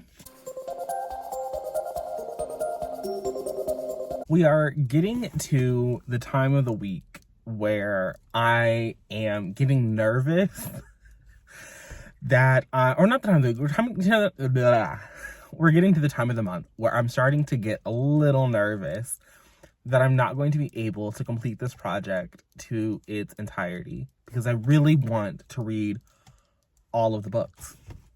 And so I'm starting to think that, like, maybe this video is gonna have to drop on Wednesday. I'm like, I don't think it's gonna be able to happen on a Monday, but that's gonna be a problem for future Monty and the 9 books he still has left. But I finished reading The Dating Playbook, and whoo child. Okay, so in Kenya's Goodreads review, she's like, no notes, fake dating is childish, 5 stars. I agree. I don't agree with the 5 stars. At first I did. I started listening, and I was having a really fun time. I think that Taylor is a really fun heroine. I think that Jamar is a really fun hero. I was really liking their interactions. I was really liking the chemistry. The audiobook narrator, Rebecca Lee, she was really selling me. I was sold. I was like, yes. This was more of kind of how I was feeling during I Want to Be Where You Are, only a little bit less like you're a not horrible child, but it was like you are going to be grounded. It was giving me that, but I didn't have to worry because these are adults. Like, they can be foolish. Now, ultimately, I wound up giving this 4 stars. 4 stars. There were just a little too many things that I was like, what are y'all doing? I do think that, you know what? Let's tell you what the book is about. So we're in The Dating Playbook. I'm going to set this aside and stop waving it around. But in The Dating Playbook, we're following Taylor, who is an aspiring fitness influencer, personal trainer, wants to make it in the fitness world doing something. Like, she is like really giving. She don't care what it is, but she wants to be doing it in fitness. Love that for her. Jamar Dixon is an ex-NFL player who had a knee injury, got taken out of the game. Those are our main leads. They meet up at one of Taylor's pop-up little we're going to train in the park days. And I have to say, this is kind of where, this was the first little, there was a flag on the play. Let's throw in some football terminology. And there was a flag on the play because they're meeting at this pop-up training day, right? Because Taylor's broke. Like, that's the very first thing we know about her. She's maxing out credit cards. She just missed out on a job opportunity. She is down on her dumps because that's how we meet every romance protagonist. You never meet a romance protagonist when things are going right. It is always, oh, you got a promotion, surprise, it's your rival from graduate school. Oh, you just bought a new house, surprise, the person who you hired to do the repairs is the surly person. There's always some fuck shit happening. So I wasn't surprised that she was down on her luck, trying to hustle to get this money together. She was penny pinching at the dinner with her friends. I also really liked the friend group. I really liked seeing that Taylor had this supportive community of these women. I understand that if I had read the first book, I would have saw what brought them together. I don't really care what brought these women together. I'm just happy that she has them. That's all I care about, honestly. But then, remind you, she's down on her luck. She is penny pinching. She is, robbing Peter to pay Paul. And the very first thing we meet about her, or that we learn about her, is that Jamar Dixon has reached out to her previously, trying to get her attention to train him. And she's like, oh yeah, I don't check my messages. And on one hand, I'm like, obviously, if you're a female entrepreneur, if you're a woman entrepreneur, I would imagine that your DMs look far crazier. Just because I live in the book world, right? I live in the book world. And every other day, somebody in the book world is tweeting about how creepers on Goodreads try to act like it's a dating site. So I can only imagine the weirdos that are happening over on Facebook. I can only imagine what you are dealing with. You trying to run, a fitness boot camp on Facebook. I don't know. So on one hand, I kind of get it. But on the other hand, I'm like, sis, you are out of money. You have no job. You have no prospects here. So I need you to be monitoring the Facebook messages for potential clients. I kind of do. But whatever. They talk it out. They agree to go out to lunch. They're going to talk it out. They're going to do it. You love to see it. Eventually, the talking leads to him actually hiring her on as the personal trainer. Some of the other conversations in this book also did kind of, I don't want to say made me uncomfortable, but I do think that Taylor was doing an awful lot when I really don't understand her qualifications. She isn't a certified personal trainer. You don't have to have a college degree, to my knowledge, could be wrong. You don't have to have a college degree to be a certified personal trainer. Obviously there's coursework involved in getting a reputable thing to be a trainer, but she doesn't have that. She's not a registered dietitian, which is the actual protected. I think anyone can be a nutritionist, but you have to have additional schooling to be a dietitian. So she's offering dietetic advice and she's not a dietitian. Then there were a lot of clean eating, healthy eating things. Obviously, the diet of someone who is trying to be an NFL player and the diet of me are going to be different. I understand that there are different dietary needs. Some of the language is a little weird. It was a little weird. I didn't personally like it. Some of the way that food was referred to in this book made me feel highly uncomfortable. But when I was thinking about it through the lens of how would a person like Taylor refer to these things, it made more sense. But some of the language around food, I was like, I feel like we could have cleaned this up a little bit, Farrah. I think we could have chosen a different word here. I do think that some of the habits that were advertised definitely lead to people having a disordered relationship with food, an unhealthy attachment to the food that they consume. That's neither here nor there. I'm not here to critique it. Eventually, I just I got to the point where I was accepting that's who Taylor was. I do think that there are definitely people like Taylor that exist in this world that do jobs like Taylor and refer to food the way that she was. So it wasn't like it was taking me out. It was just a personal discomfort. And I was like, you know what? If that's what this book is, and this is what it is. The thing that really got me is Mr. Jamar Dixon. Jamar Dixon has a knee injury. It's what got him out of the league, and he knows that he fucked this knee up. It was shattered. He was told he would never walk. So the fact that he's out and about walking around should be A++. But again, we got to go back to Taylor. Taylor is not a registered dietitian. She's not a certified personal trainer. She does not have any kind of kinesthetic physical therapy experience. And so she is working with somebody who has a pretty severe injury. And is kind of addressed in the book, but it's also I don't really understand like her experience, if she was like really the person that should be doing this. But again, like just some of the setup for this, I feel, was with kind of the wrong heroine. Some of it. And so how the knee injury played out over the course of the book, it was a little weird. It was a little weird, not gonna lie. But I did like the fake dating here. I thought the fake dating was cute. It didn't overstay its welcome. They understood that they were adults and they were being children. And so I did like that. I don't like, this is a thing I have just with a lot of traditional published romance that I've been picking up. This, I called it out in the Allie Hazelwood video that I did. I think it was just a couple weeks ago. The one where I read Stuck With You and Below Zero. I talked about it there. But there's this trend now where you will have a sex scene at like the 75% mark or close to the 80% mark, like here. For like 50% of this book, they're just kind of flirting with each other. Then when they start fucking, it's cute. But we had like 2 sex scenes that were off page, like fade to black, I want to say. Then we had the first real sex scene.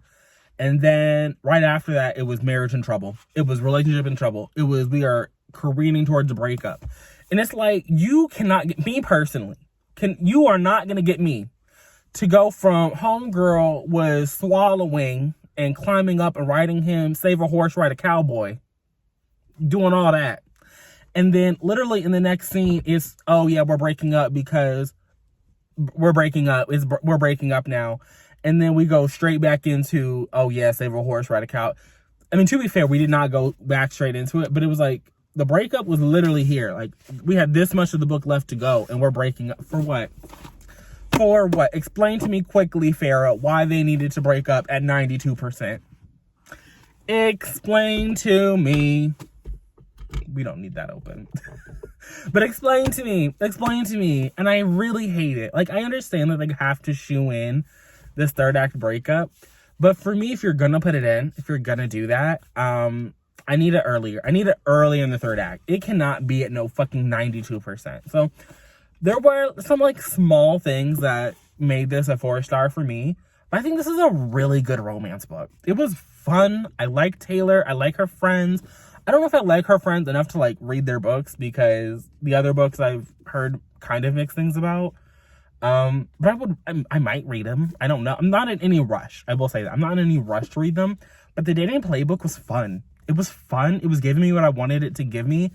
And it helped that I was reading this after Bloodmarked, which was just bad. And so this was fun. And I was happy to be here with the fun. And would I read another Farrah Rashan? Probably. Again, I don't know if I'd read in this series. I don't know if I'm that interested. Although I did like The Doctor Friend. I think the last book in the series is with the doctor. Because the other friend, I think, is like the tech girl. The tech girl already has a boyfriend. So it has to be the doctor. And I did like her. Maybe in 2023. Maybe that'll be my first read of 2023. But for right now, I'm going to give this 4 stars. I'm going to go back upstairs. I have 2 episodes of Criminal Minds I want to watch. I shouldn't watch it because I need to do the reading for this video. But I have 2 episodes. We got season 16 / the spinoff on Paramount Plus. So I'm going to go watch that. And then I'll be back after that at some point to tell you about whatever book I pick up next. What is up? I feel like you guys have to be tired of seeing me sitting in this car, but it is what it is. I feel like it's cozy. We're cozy. It's a very intimate setting. So I finished with the Fire on High by Elizabeth Acevedo. And I was going back and forth. I was very, very torn with this one. And it's not because I hated it. In fact, I think that I have actually enjoyed the vast number, a majority of the things I've read for this vlog. I feel like I've come on here acting as though this has been a really grueling video. And maybe it's grueling in like the way that I have structured my life and paced out these books. But the actual content of these books, I'm enjoying for the most part. So I wanted to take a moment and like actually say that. But I was going back and forth with this one. Just kind of like I was going back and forth with the dating playbook. Because I was like, oh, I could give it 5 stars. But like, was it really 5 stars? A similar situation here. Like, is it really 5 stars? Should I give it 5 stars? And at the end of the day, I said no.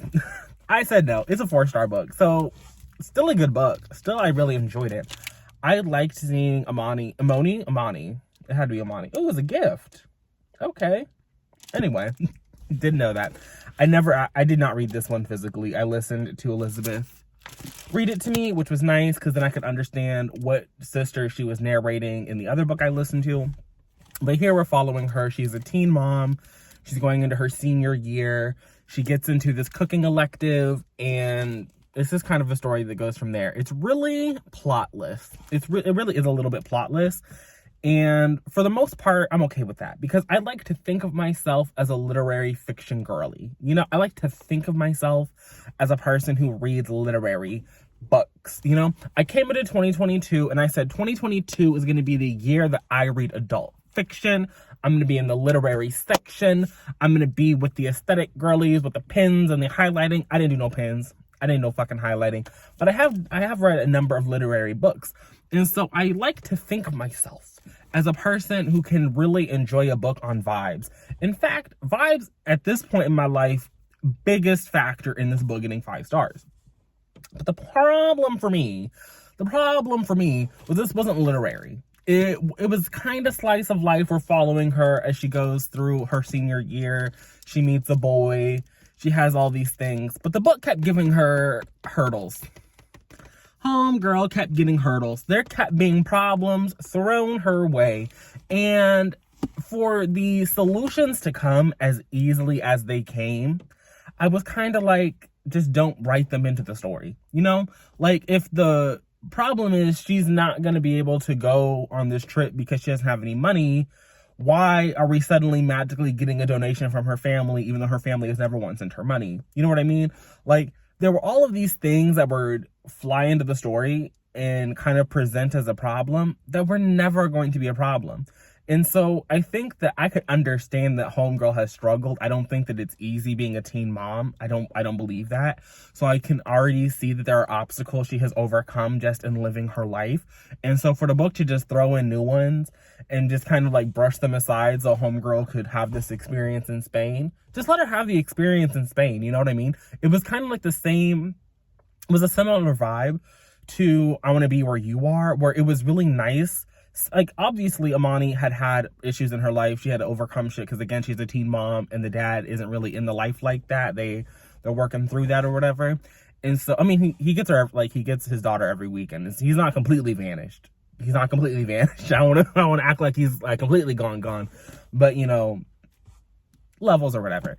And so I feel like there were already issues. And so I didn't need these little baby issues, not baby issues in relation to her daughter, but like these small insignificant hurdles that just kept getting brushed aside by the easiest of wind breezes. So it wasn't even like, oh, there's going to be some significant, like the Amani's going to do like some significant, like bobbing and weaving to figure out the solution.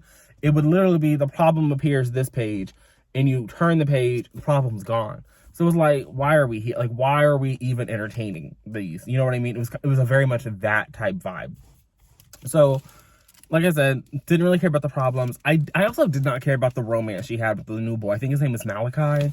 So I do think that I enjoyed this more than the Poet X. And I enjoyed it more than Clap When You Land. I think that prose is where it's at. Like, I understand that Elizabeth Acevedo likes her little novels told in verse. I think this is where it's at. I think the prose was a little bit better. I feel like we were able to delve into things a little bit more deeply. I was able to kind of get into the nitty gritty a little bit more than I was with the novels that were told in prose. We had more words, you know. We were able to really get into it in a way that I felt that the other ones didn't get so much. Overall, though, I think this was a good time. If you want a good time and you want a nice little wholesome story, this is it. Again, it's not like, I don't think this is a book I'm going to think about again. I don't think it's going to like live with me. And that's kind of why I don't want to give it 5 stars, because all my other 5-star reads, like when I see the cover and I think back on, you know, the months that I was like in the past when I was reading, like those books like stand out in a way. And this book doesn't. It's still very good though, and I do recommend it. If you haven't gotten around to reading it, you're kind of missing out because it is a banger. It's just not 5 stars. It's a nice 4, maybe 4.5, 4.75 if you want to get real technical, but we ain't rounding up. It's not one where we can round up. We gotta round down. So I did enjoy it. I had a good time. The audiobook was decent. I don't think that Elizabeth Acevedo is like the serve that like everybody else thinks they are. Like, I don't think that, like, good yes. That's kind of where I'm at with this one. 4 to 5 stars. Good time. Like the characters. I liked her daughter. Wish, her daughter had been a little bit older, so like she could have had a personality, got to contribute some. But I get it. It was a little baby, a little toddler running around. I liked her grandmother, her abuela. Liked her a lot. She was a good woman. Wish she would. I was gonna say I wish she was in it more, but I was actually more invested in her abuela and the receptionist at the doctor's office than I was with Homegirl. Homegirl trying to date Malachi, I didn't care about. But when we found out that that's why she kept going to the doctor's office, I said, oh, now that's the story I would read. So if Elizabeth Acevedo, she want to write a little adult romance, give us a little romance novella with the grandma, I would read it. I would read that. That's what I'd be interested in. I don't really care about Homegirl and this little Malachi or Homegirl and the baby daddy. The baby daddy was boring. I'm sorry. Like, the baby daddy was actually maybe if there was one thing that could stop this from being a 5 stars, it's that baby daddy. Because that entire half of the plot line was giving very stereotype. And I feel like that stereotype exists for a reason. I feel like if I were to turn on Teen Mom, I would see that stereotype playing out every season over the years. But at the same time, I'm just like, it was boring. It was like, I want to be in my daughter's life, but my mom doesn't want me to be there, but she's always getting on me about it. And I got people watching you, and you can't date, but I'm going to take her to the park, and I'm going to bring home. It was too much. And he was causing too many issues for me. So he could go. He could be eliminated from the storyline. Actually be a deadbeat or something. That's all I got to say.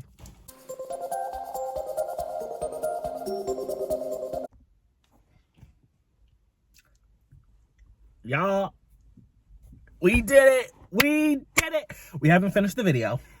Don't get excited. Although, if you were on like a desktop or on your little phone, you could see there's still more to go. But we have a 5-star read. We did it. We got a 5-star read, got a 5-star read, got a 5-star read. And that was, I'm gonna throw the cover up over here probably. There's like room on the screen. I read Sorrow and Bliss by Meg Mason, I think that's the name of the person. It did it for me. I was shook. No, okay, it wasn't that. I feel like I've thrown the word like revolutionary out and about a lot recently, and I don't want to say the Sorrow and Bliss revolutionary. Don't want to say that, but it does tick all of my boxes. It ticks my boxes. Y'all know I love an Australian author. That's what I love. I love me an Australian author. I do like a sad girl book. Sometimes. I do like a sad girl book. And Sorrow and Bliss is a sad girl book. Sorrow and Bliss is the story of Martha. I think she has a last name, so important. And we are seeing her as she is coming to terms with her mental illness. We're seeing her life as it unfolds a little bit. We see her in her first marriage, and we see that fall apart. And then we see her get married to this man that she's known since childhood, and how that marriage falls apart, and like maybe trying to save that marriage. Maybe that's the thing we're trying to do. And again, at the end of the day, we're coming to terms with her mental illness, with fertility issues, with does she want to be a mother? Can she be a mother?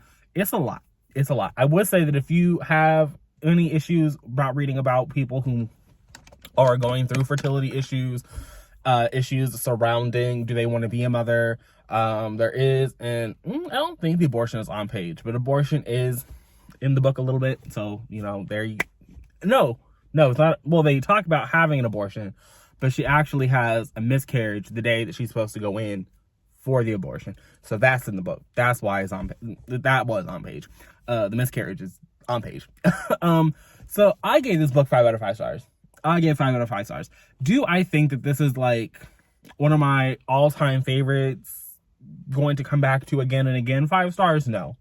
But it's a 5-star read that ticked all of my boxes. I liked Martha. I liked her journey. I liked the writing. I think the writing is usually what ticks something up into a 5-star. I was just talking about this with the Fire and High. And while memorability is definitely a factor, I do think I'm gonna need some solid writing. I need the solid writing. I need the quotables. I need the characters. And Martha was a fully realized person. Is she a person that I think most people would like? No. I feel like Martha is textbook unlikable. She's a little bit rude. She a little bit self-involved. She a little bit, she ain't seeing the world the way other people are looking at the world. Part of that is because of this fictitious mental illness that Meg Mason has created for the purpose of this novel. It was just a good book. It was a good book, and the audiobook was a good book. It was a good little audiobook. It was easy to listen to. I enjoyed listening to it, and it worked. It worked for me in a way that was pleasantly surprising. This is one of the books, actually, that I thought I would like when I think it was in the August wrap-up that Kenya was talking about this, and when she was talking about it in the wrap-up or in a vlog or whenever she was reading this book, I was like, I'm gonna read that. So going into this project, this is probably the one book that I had like the highest hopes for, because just hearing Kenya talk about it, I was like, I think I'm gonna like that. So I was right. I do like it. And I think that, I don't know if this is the most successful book in the video. I think that some of the ones were, like, I think other books in this video were more surprising. Like the Dating Playbook was more surprising because I was a contemporary romance. Like, I didn't think that was going to do anything for me. So I think there were other books in this video that were more surprising that I enjoyed. But if I had to have picked one from the jump that I thought was going to be 5 stars, it was this one. And I'm happy it didn't let me down. I'm happy Meg Mason came through. It also is very tempting to like want to go back and read Meg Mason's other books. I don't know if I'm going to. I think she has a memoir and another novel. Also, funny, I think her first novel deals with a woman getting pregnant as well. So like that might be a recurring theme in her works. I don't know. But here, I thought everything was excellent. I thought Martha was a good character. Her husband, Patrick, I felt so bad for Patrick. I was real happy. Patrick really got to shine in the third act. He really got to like say what he needed to say and, have a conversation, that the conversation that they needed to have, they were having, and beautiful. I mean, to be fair, everybody in the third act had to have the conversations. Martha's mother, who had been like kind of neglectful and alcoholic-y, she got to have a conversation. There was sweet moments with her father, and he got to like shine for a little bit. Her sister Martha, and I think her sister's name is Ingrid, or Ingrid might have been the aunt. I'm not good with names, y'all. But Martha and her twin sister, they got to have a full circle conversation. There was everyone who needed to have a conversation about Martha, about the bullshit that she had been doing. They all got to have a conversation with her individually and just kind of work through all their shit. And it was really good. It was a good little time. It was a good time. It left me feeling good inside. There was never a time where I was listening to the audiobook going, oh, I don't want to listen to this. It was just, from start to finish, I was in it. I do think that this is not a book for everybody. Don't think that. I don't think everybody needs to run out and read this. But if you go to goodreads.com, you look at the little, synopsis for Sorrow and Bliss, after you hear me talk about it, you're like, maybe. Could be for you. I think that it's kind of doing, this isn't entirely fair. I think that this is similar-ish to Cleopatra and Frankenstein. Didn't like that book. Thought it was bad, but by Coco Malores. But this book is better. I think this book is succeeding at what that book failed to do. But I do think that if you like that Coco Malores book where you are seeing these, like a marriage type situation, this is it's similar but different, similar but different, not a repeat. It rhymes a little bit. There aren't as many perspectives. It is all from Martha. But if you liked seeing like a marriage imploding kind of a situation, that's happening over here. But again, I think it's done better. And the writing is better. The writing is not bland. Coco Malores needs to go take a writing class. That's what I would say. Go take a writing class, come back, try again. But Meg Mason, she did what needed to be done. She did what needed to be done. We got 5 stars. And we're off to a good day. We're off to a good start.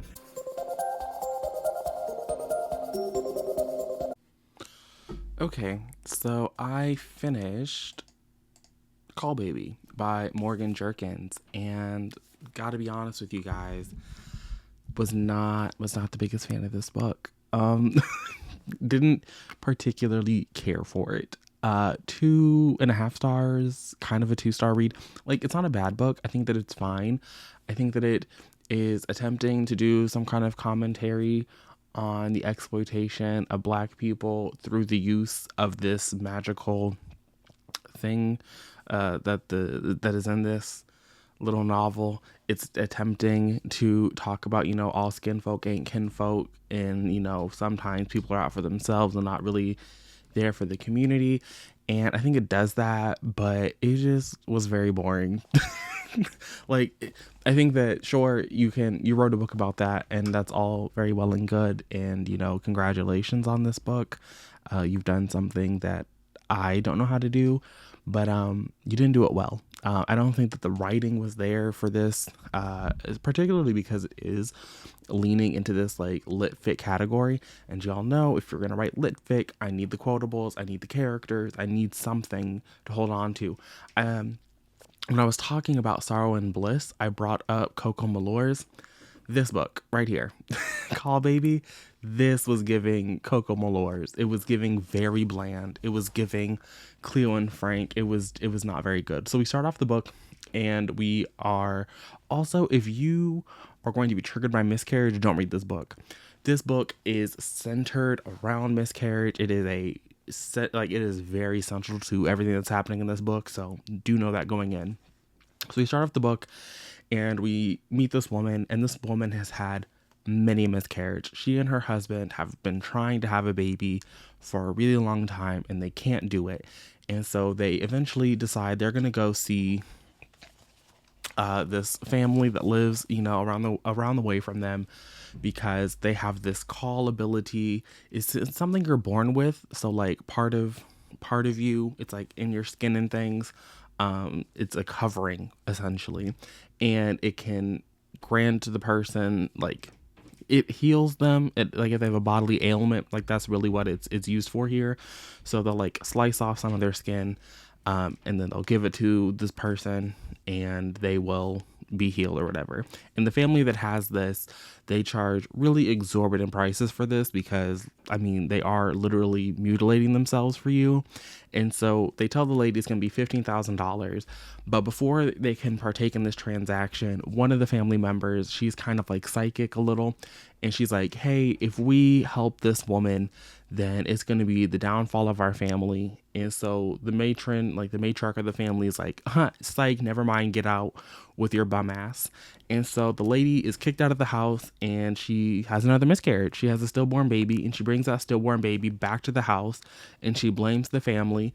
And the family is like that DW meme, and they're like, don't know how to read, can't bother me. And they really just go back to living their life. Then we switch from her, the lady who is having all these miscarriages, we switch to her niece, and we find her niece in the throes of a teen pregnancy of a young age. No, she's a teen, because she's trying to go off to college. She wants to be a lawyer. She wants to better herself. And so she's like, I can't have this baby because I'm trying to go to law school. Can't be a teen mom in law school. I'm not trying to be like that. And so we see her give this baby up for adoption, and we find out, I don't think this is a spoiler, it was pretty early on in the book, that the niece, that baby, goes to live with the caul family. And it's not their name, but the people who have this caul ability, because the niece's baby is also born with this. And they give us some explanation about the origins of this magic, about how it was from this area, and it was really protected in Louisiana, but people married in, and it spread out. So we have an understanding, I guess, as to how the niece's baby is going to have this ability. And so now we're following this girl, Hollow, as she is raised with the family, and we get to see her life, and there's trauma involved in here. And again, we're looking at exploitation and kind of like selling parts of yourself for the benefit of white people, but you're not doing anything to help the black community that is around you. And even the black community is not even around you anymore, because you can afford to stay as the prices and the rent is increasing, because you're selling, pieces of your skin for $15,000, $20,000 a pop. But, the person around the way who is like you know, maybe they're just a janitor, or maybe they're like a teacher or the nurse. Like they can't afford the rising rent rates. And so now the Caul family is like staying in their old brownstone, but all their neighbors are being replaced by white people, and they're continuing to not participate and be there for the community. And so now the community, like the black residents that are still around in Harlem, they're looking at this family like we don't fuck with them because they don't fuck with us. And there are a lot of like really interesting conversations surrounding that, which is why I don't think this is a bad book. I just think it's a boring book. I think that because the book is so boring, you have to be really invested in order to get to the conversations that Morgan Jerkins was trying to craft. And because you have to be invested in something that is so much of a slog to get through, I don't know if people are really going to get to it. This does have a pretty high rating. It's like a 3.8 on Goodreads, so it's not horrible. I think anything under a 3.5, 3.5 and lower is really like the sign that your book is a bomb, is a flop. You're in your flop era on Goodreads. So this book didn't flop, but I do think that if this book had been more engrossing, then people would have gotten to the conversations. But by the 25% mark, I was really tired. And then this book does a thing that I hate, and we flash forward 20 years. So we are still like most of the book is still following Hollow. But the latter half of the book is really about Hollow and the happenstance that puts her and her birth mother on a trajectory to collide. And I'm not going to say what that trajectory is or why they're going to collide, but I do think that the path that it set them on was really interesting. And again, like there were some interesting concepts that were introduced in the second half of this book, but I was still very bored, which is why I'm leaning to like a 2.5, because while the conversations were interesting, at the end of the day, I think this book was just okay. For me, it definitely didn't rock my world, and objectively speaking, I feel like this is the least successful book. I don't know why my neighbors are being so noisy. I apologize if you can hear them stomping around, but what was I saying? Oh yes, it's easily the least successful book I've read for this project. Even like the Tiffany D. Jacksons that I didn't like and wouldn't tell, like I would tell you not to read, I would still read those before I read Call Baby again. Couldn't get me to read this book again. Would never want to touch it again. So interesting concepts, interesting discussions, but at the end of the day, this book didn't do anything for me. So I'm gonna go. I still have a mini book to read, and I will be back when I have thoughts and opinions on more of those.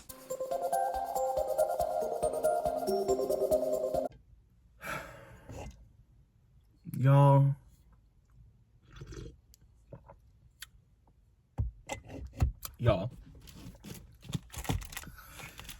I read The Martian, not The Martian. I read Project Hail Mary by Andy Weir, and this book, ain't no way this needs to have like a 4.6, 4.8 rating. Sorry, it don't need it. I don't need it. Here's the thing. The Martian by Andy Weir, one of my all-time favorite books. So good. A delight to read. I went out of my way. I didn't go out of my way. But when I was in a used bookstore and I saw that bitch in hardcover, I purchased it. Even though I already owned a paperback copy. Because it's a book you cannot find in hardcover. That is how much I appreciate The Martian. Y'all know that I'm on this project to like get rid of books because I don't really care about the physical books that I own anymore. Like I just don't feel the attachment they bring. I look at the bookshelves and there's like nothingness, but I went out of my way to purchase this book. I purchased this book. It's sitting on my shelf. I love The Martian.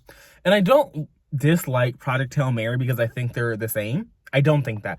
Oftentimes, and I've seen this a lot lately, where everyone is like, it's the same book, Allie Hazelwood is currently going through this, and I'm just like, do y'all know how to read? The Martian and Project Hail Mary are not the same book. They aren't. But I do think that Andy Weir has a problem. Andy Weir has a problem that he should have seen rectified in the screenplay for The Martian. Because what he loves to do is he loves to throw a wrench in one too many times. One too many times there is a problem on this mission. And every time we got to that one more time, I was like, Andy, we are on thin ice here. Like we are about to crash through some thin ice.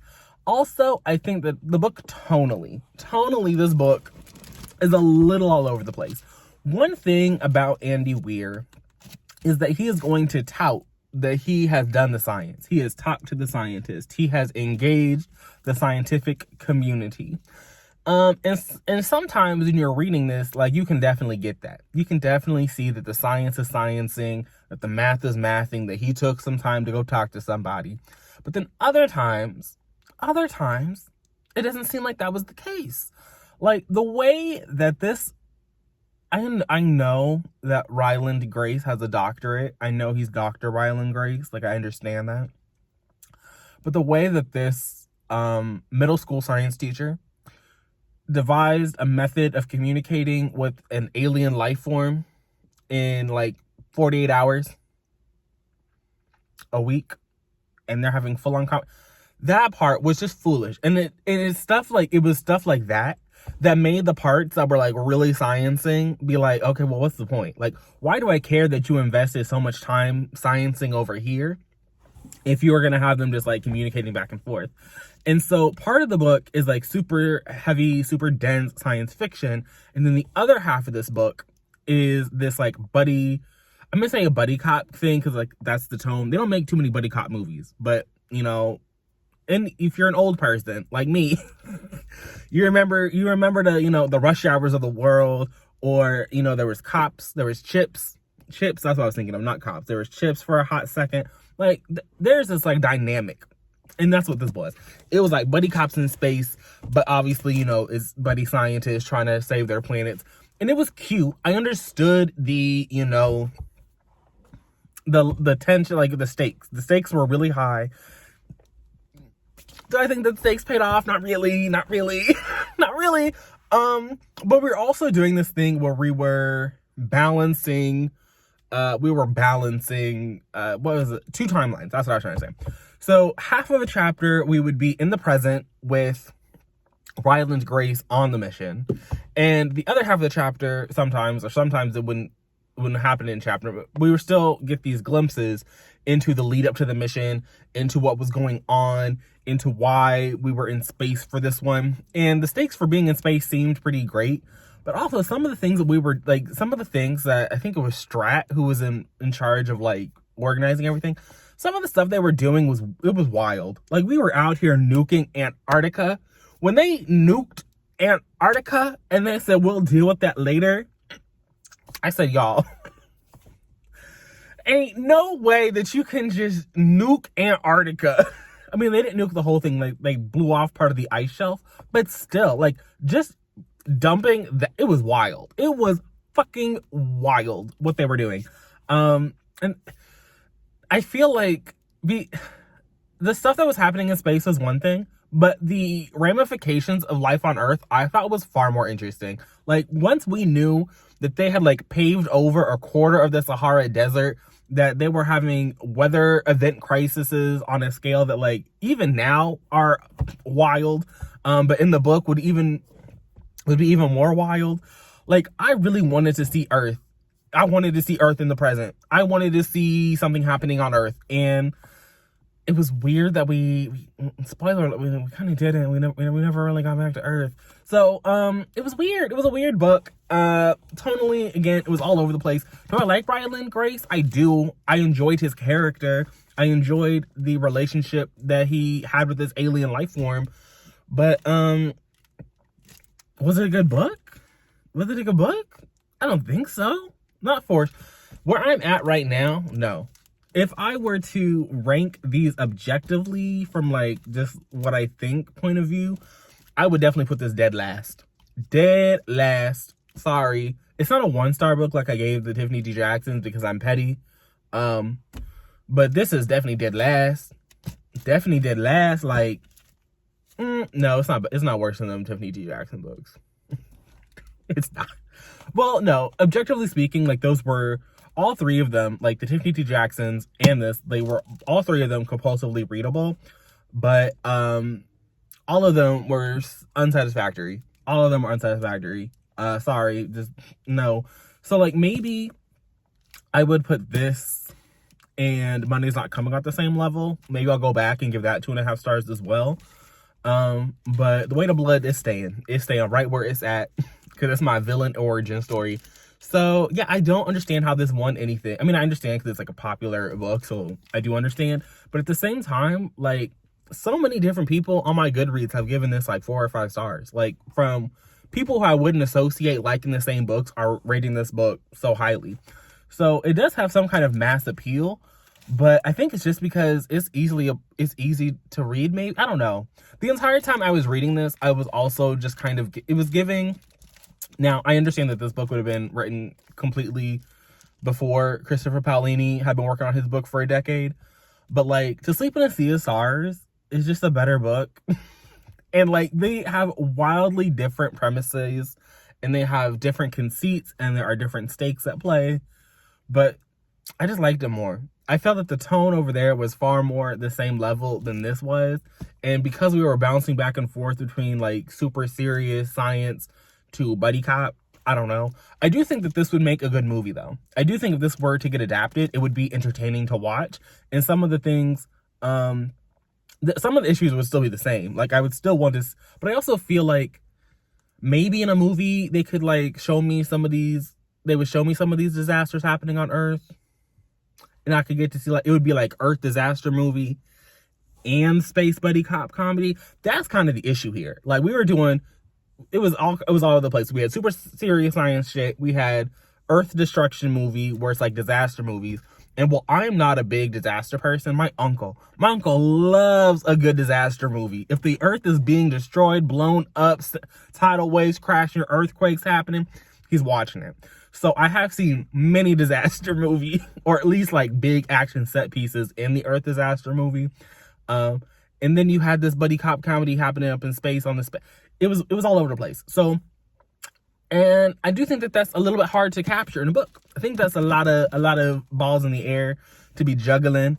But I do understand the appeal. But at the same time, y'all, ain't no way y'all were giving this 4 or 5 stars. Ain't no way. It was cute though. It was cute. I would read another Andy Weir book. I'm not gonna read Project Artemis. I think that's what it is. Or Artemis. I don't think it's Project. I think it's just Artemis. It's in this book, isn't it? In this little also bisection. Yeah, just Artemis. But The Martian still reigns supreme for me. 10 out of 10. Also, this book was too long. It was too long. I understand that it was long because we were showing the before, why we were going into space, the lead up to the mission, why this man has amnesia. There was some kind of revelations with his amnesia and his brain mush. I understand why it's this long. But when I was reading it, I was like, damn, this is a long book. And it's really not. This book is under 500 pages. But reading, I was like, yeah, this is a super long book. So they didn't have that going for it. Did not have that going for it at all. But that's really all I got to say. I'm trying to keep these a little short because I know that, 10 minutes a pop or whatever, but 20 books, 200 minutes, that's a lot of minutes. So I'm going to wrap that up here. Ultimately, like I said, 2.5 stars, maybe even a 2-star, maybe even a flat 2-star. I don't know. I'm gonna think on it. I'm not gonna sleep on it, but I am gonna leave it here. I have 5 more books I need to get done, so I'm gonna go do that, and I'll check in once I've read one of them.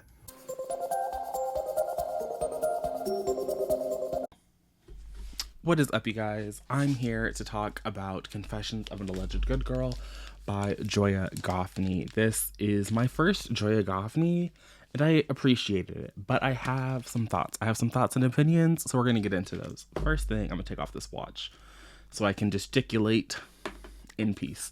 So this book, we are following our main character, Monique. Monique is the daughter of a preacher. The book starts off with them at a Sunday service. She is really itching to get out of the Sunday service because she's trying to get ready for her date that night with her boyfriend, Dom. They've been dating for 2 years, and she's excited for this little 2-year anniversary because, she's 17, it's a date night, it's her boyfriend, she's ready to be out of the church service.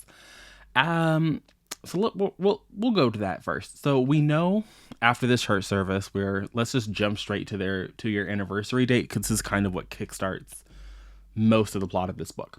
So we are given this information that for the past 2 years, or at some point over the past 2 years, it really feels like over the past 6 months or whatever, Monique and her boyfriend Dom have tried to fuck a good 29 times, and they have not been able to succeed in this because it's just entirely too painful for Monique, And Dom is kind of he's kind of given up. He said, "You know what? I've done everything that I know how to do within my power to like help this along, and I just can't do this anymore." And so he breaks up with her. This is what kickstarts the plot. It's what gets Monique interested in finding solutions herself as to like why this is the case, and it kind of snowballs from there. If I look at this book, I'm gonna be fully transparent. I started talking about this once already, and I scrapped the footage because I realized that I was getting characters' names incorrect. And in that footage, I realized that if I look at Confessions of an Alleged Good Girl as a take on Legally Blonde, it was kind of cute. It was kind of cute. You have Dom as your Warner type character. You have Monique as your Elle Woods, who was kind of, dumped by her long term boyfriend at the beginning of the book. She thinks they're going to be together forever. And she goes on a journey of self discovery. And she ends the book not with the Warner, but with the other guy who no one even knows the name of. My bad. Who was it? Like Owen? Was it Owen? Was it Patrick? It was one of the Wilsons, I think. Anyway, it doesn't matter. But it's kind of like a Legally Blonde. And when I look at this book through the lens of a Legally Blonde, I do enjoy it a little bit more than when I was reading it. But in the moment, like right after the breakup, before we started going on this journey of self discovery, the book really wanted me to hate Dom. Like they really wanted me to hate this man, and I don't know if I did at that moment. At that moment, I'm not sure that I did. So I didn't hate him initially because it's like it's presented to the reader that Dom has spent the past 29, well, the first time, neither of them knew, but at some point after the first time, it sounds as though Dom has been doing like research, trying to figure out ways to accommodate his girlfriend, and it's just like not working. And like, do I think that it's a little sketchy and a little not a good look to break up with someone because they can't have sex with you? I do think it's a little sketchy. I do think that's a little sus or whatever. But I am also like, these are children. Like he's 17, she's 17. Even if he's like 18 and she's 17, it's still just like, y'all are children. And so it's like, I understand if you're a child why you would be able to do this, like why you would just be like, yeah, this isn't what I want. Even if you're not children, if sex is something that is actively important to you and y'all just can't make it work, like it sounds like he'd already done the research. And it's presented to us as though Monique has not done any kind of research until the breakup. And this breakup is what gets her to finally go to the clinic and be like, maybe I can just get, I can talk to a doctor or something. But when she gets to the clinic, she sees that her like church nemesis, Sasha, is there. And she's like, okay, if the church nemesis is there, I can't be here. Let me go. And it's this that kind of gets her like this little friend group. So Sasha and Reggie, they form this little trio, and they all, figure out ways that they're going to help Monique. And the middle part of this book was actually really enjoyable. I don't think there was a lot of surprises here because, again, we had seen the scene with Reggie and Monique before the 2-year anniversary dinner, and there had been some flirtation. And so, like, even before Monique and Dominic broke up, or I don't know if his name was actually Dominic, but before Monique and Dom broke up, we kind of understood, or I understood, that she was going to leave this man. Like, this was not, like, Dom was not her final love interest. It was obviously going to be Reggie, just from the car scene that they had together. And so it's kind of like the middle part of the book is like, okay, yeah, Dom is like a complete non-factor. But then this book does what was that book called? You Made a Fool of Death with Your Beauty, where they bring Dominic back, or Dom back in the third act, and he has like this complete Nasir moment where he's confronting Reggie and Monique in the Pizza Hut parking lot, talking about it's not fair, I should be the one that gets to fuck you. Complete like, sir, you are completely coming in here out of left field, coming in with like clear, disgusting comments. And it's like, we get it though. Like, I don't think the book needed that scene. Like, maybe because it is a YA, like, I will again allow it to happen, because I do think that, like, maybe for the intended audience, it's important to see that acting like that and that kind of a thought process is not good. You shouldn't be thinking like that. You should not view women as things that you own, or like they owe you something. So I do think that for this intended audience, it was like, it's an Nasir moment, but at least it's in a YA book, and having that in adult romance was kind of like, that was more questionable. So like, while I personally didn't like it, I will also say that, I'm not a young adult. Like, I'm not the intended audience for Confessions of an Alleged Good Girl. And I do think that the intended audience for this book is going to get a lot out of it. You have a main character who is dealing with a medical condition that isn't, well, like, it's not talked about everywhere.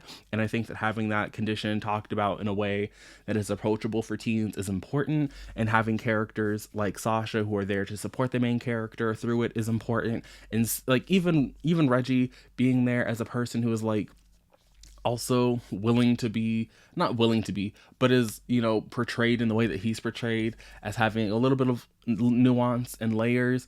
It was nice to see. But the book also was doing a lot of other things. Like, there were family plot threads that I thought were a little muddled and caused the book to go on longer than it needed to. Like, there was a extra like 50, I think if this book ended on page 300 it would have been fine, but there was like this tacked on extra 50 pages where we were wrapping up the family stuff with her dad and her mom and her sister coming back into the picture after being gone for 2 years. Like, there was a lot of family stuff that I normally support, because for so long families were like written out of YA. Like, you couldn't do a YA book if your parents weren't around. And I did like that everyone's parents were involved. Monique's parents were involved, Reggie's mom was there, Sasha's mom was there. So we had parental figures from a lot of even the side characters. So like, that was nice to see. And like, the parents being present was a thing that the characters actively had to work around. Like, that was one of the obstacles that that was, I won't say in the way, but they had to navigate while they were trying to get the help for Monique that they were trying to get. So all of that I thought was handled really well, and I appreciated seeing it depicted in the book, and I think that the book was better for it. But also it also caused the book to go on for a little bit longer than I think it needed to. At the end of the day, probably gonna give this 3.5 stars. I don't know if I'm gonna round up or down when I put it on Goodreads yet. I don't know, just because some of the book I was just kind of like, I don't, whatever. But for the intended audience, I think they're going to get a lot out of it, and I can't understand why people would give this 5 stars. This is the one I would understand why. I get it. I see the vision. I do think that Joya Goffney is out here much like Christina Ford. Well, Christina Forrest tripped, because I read Zyla and Kai. I read that. I read it. So after I Want to Be Where You Are, there was definitely tripped and fell down some stairs there, but I see the vision. So much like I Want to Be Where You Are, I think that Confessions of an Alleged Good Girl is kind of like that wholesome, more like well-rounded, like, yes, like bad things are happening to other characters, like Reggie has been accused of like shoplifting and things, and he and his mom don't live on like the nice part of town or whatever. And much of Monique's condition is mental, based on like the sort of like religious, I want to call it, I don't want to say like religious trauma, sounds like very intense, but like there is an element of that at play here. And so like, these are Black people with struggles, but they are also getting to go on fun adventures in a Target and run around a Walmart and just do fun things. So like, this is giving kind of like the same vibes as when Jenny Han wrote her books, specifically these ones, like this series, just unadulterated fun. And even this one that she co-wrote with Siobhan Vivian, the little Burn for Burn trilogy, where there's an Asian character here also getting to like just be a messy teen girl. I think that this is serving that same realness, and so I'm happy that it exists. I'm happy that Joya Goffney's out here doing the thing, and I probably would read another one. I don't know if I would read Excuse Me While I Ugly Cry.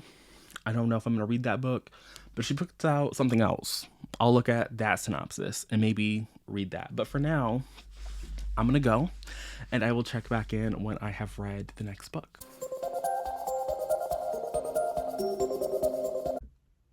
Good morning, YouTube. It is 8:02 on a Sunday, and I'm here to update you guys on the intimacy experiment. So here's the thing. This book almost did not get read for this video because my library does not have a physical copy. It does not have an ebook copy. It doesn't have an audiobook copy at either of the library systems that I still have access to. So there was no way that this book was going to get read. But last month, I got an email from Audible trying to get me to come back. So, they give you their little like yearly free credit, be like, hey, come back. And I did. I went back and I used my credit and I got an audiobook and I listened to my little memoir and it was a good time. And then I forgot to cancel. And so they charged me for November. And so I was sitting here with this little audiobook credit thinking, what am I going to use this on?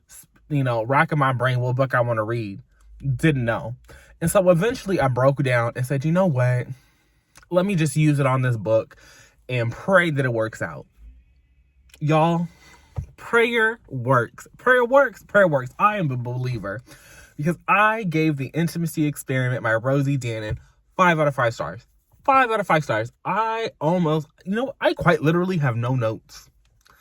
I am just as shocked and shaken as y'all are listening to me because I no expectation for this book. I have heard people talk about this series. This is the sequel to The Roommate. And I've heard some positive things. I know people enjoyed it. I know that they had a good time. But I did not think that this little porn star Jewish man, this little rabbi getting together, trying to put on this little intimacy lessons at the synagogue, at the Jewish Community Center, I didn't think it was going to work out. I was like, okay, sure. Like, it'll be a romance, but like 5 stars? But yes. Do I even remember this man's name? No.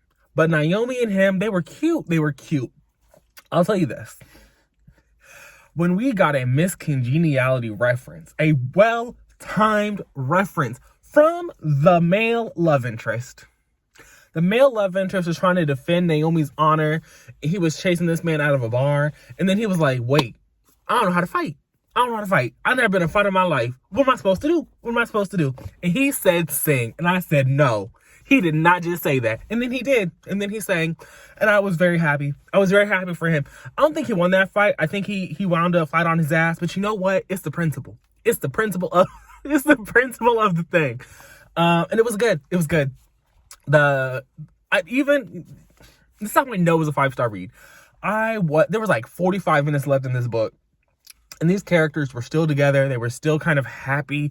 They were still in love. They were like, oh, yeah, I love you. They were still, there was a sex scene. We're at 45%. So, not 45%, but we got 45 minutes left. So that's like 90% of this book.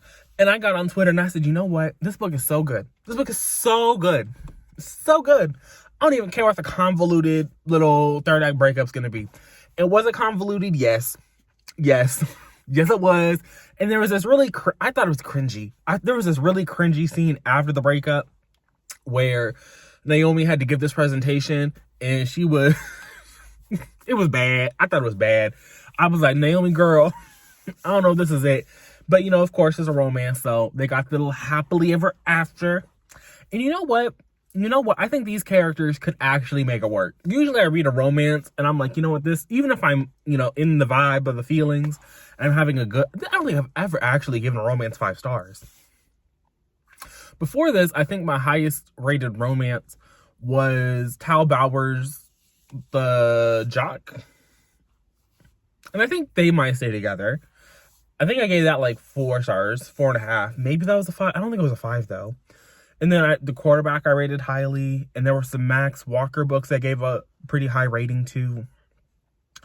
But a traditionally published romance? Never 5 stars.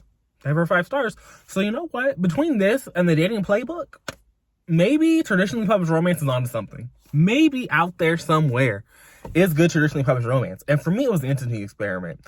Because from the beginning of the book, I was hooked. I was hooked on these two characters. I liked their chemistry. I liked their little banter. I liked them opening up to one another. It wasn't really fake dating in this book, which I think was a nice reprieve. Like, they didn't start out, I think, like there was a mutual attraction. It was another thing I love, which is strangers. These people did not know each other. They met each other at a business conference. She went because she's, Naomi's part owner of this little, like, sex positivity, let's teach you about sex company.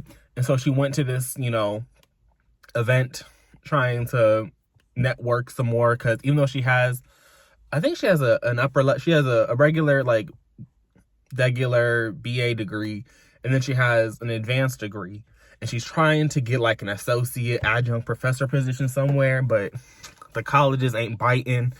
And so she's going to this to try to network, try to find something. And that's where she meets her love interest in this book, the little rabbi, who's like, hey, come to the JCC, come to the, come hang out with us. It's okay. It's okay if you're not Jewish, but, Naomi turns out to be Jewish. So it was cute, though. It was cute. I liked them. It was fun. It was strangers, like I said, it was strangers to lovers. So it was firing on all cylinders. It was firing on all cylinders as far as I was concerned. So if you haven't read it, I say read it. Obviously, if you read this, then you'll get, like, spoiled for the couple that's in the roommate. But for me, it's like, you go into a romance knowing that whatever names are in the synopsis are probably going to wind up together. Like, it's not a huge mystery about what's going to happen with them. So I think you could do it. This is the second time now that I've read the, like, second book in a romance series and had a good time. So, like, go for it. Kenya, you was on to something. You was on to something here. Because this was 5 out of 5 stars. No notes. I have nothing to say. Because it was just that good.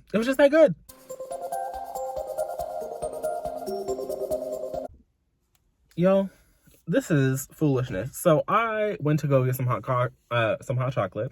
So I had my hot chocolate. And I did not bring down Charming as a Verb. So editing Monty's going to have to throw it up over here. But I finished this book. And we're just going to deal with me being half in the shadow, half in the sun. It's just, it is what it is this morning, okay? Okay. This is right after the last clip I was filming, so it was only like 8:10. We're trying to get through this, right? So, Charming as a Verb by Ben Fleet. So, this is a weird one. This feels like it should not have been a book. Because the writing was fine. It was serviceable. But this is a book where the main character does something that is so foolish. That I can't really condone it. So what is Charming as a Verb, you ask? Charming as a Verb, we are following our main character, Henri Haltwinger. I think that's his name, Haltwinger, something like that. His initials are HH. So Henri is a senior at this fancy, like, magnet private academy, charter school place, Fate Academy. So he got a scholarship to go there. He's going there. His parents are, or at least his father is a Haitian immigrant. And he is, like, I think his mother is as well, but for sure his father. And he is really, I think that maybe they both are. Maybe they came over together. I can't really remember. It's not that important where you just need to know that his parents, his father is the superintendent of the building that they live in, which is this nice fancy building. And his mother was like I don't want to say a paralegal. I think she wasn't a regular lawyer, but they was like living on a shoestring budget. So take that with a grain of salt. But she recently, and I say not recently, but I don't know, like 6 months ago, 8 months ago, something like that, she left her previous job and became a firefighter, which was cool for, like, the rep, but, like, his parents have very little to do in the story. So her being a female firefighter added almost nothing to the book. Like, you would think, oh, we're gonna make her a firefighter, and maybe there'll be, like, a fire at the school, or there'll be a fire in the building, but no, there's no fire. She don't fight no fire. She's just kind of there. Anyway, so Henri he a hustler. So that's what he doing. So he runs and operates this little dog walking business that has, like, this, it's said as, like, a fake website. It's like a scam in the book, which I don't, to me, it didn't feel like a scam. Like, does he say that they have this main office building that they don't have? Sure. Does he say they have more than one dog walker? I guess. But everybody who, like, but he does walk all the dogs. Like, it might not be a team of dog walkers, but everyone who has signed up to get their dog walked gets their dog walked by him. Like, it didn't really feel like a scam. Like, if it was a scam, then, like, he wasn't really scamming y'all. So it was this whole, like, we're holding it over. There's, like, this scene in the book where his love interest, I think her name was Corinne, which was a little hard because my aunt's name is Corinne, so I'm not really trying to read about nobody named Corinne in a romantic situation, but you know, we make do. She like holds it over his head for like 30 pages in this book, which I thought was foolishness, but it is what it is. So he a hustler. He's trying to get by because his parents are in some tough financial straits. And so he runs his little dog walking business to kind of help pay the bills and I guess like pay for incidentals around town. So at the beginning of this book, we meet him and we know that he has an interview with Columbia coming up, and he is really, well, here's the thing, like he doesn't seem to really want to go to Columbia. He doesn't really seem to want to go there. But his father, his entire life was like, you're going to go to Columbia. And so he's like, yeah, I'm going to go to Columbia. And Columbia seems to just be like a random choice. This is how I felt when I was reading Case and Callender's Felix Ever After. Because Felix really wanted to go to Brown, even though Brown didn't seem to fit with what he wanted to do with his life. Like, he just kind of wanted to go to Brown. And it kind of feels like Henri wants to go to Columbia. Like, it don't really feel like what Columbia offers as a school is something that he really wants. And so he goes to this interview and he's giving all, you know, his polished answers, and he's doing this and he's doing that. And his interviewer is kind of like, okay, but like, why Columbia though? Like, why do you want to go here? And I have to say that, I've never interviewed to go to an Ivy League institution because I realized my limitations in high school. I realized that was not where I was going to go. But I think that I've read many a book, you know, like this is kind of my bread and butter here, where we see, you know, characters who are above average intelligence, who have, you know, more money than the average individual, whose parents expect a certain thing from them.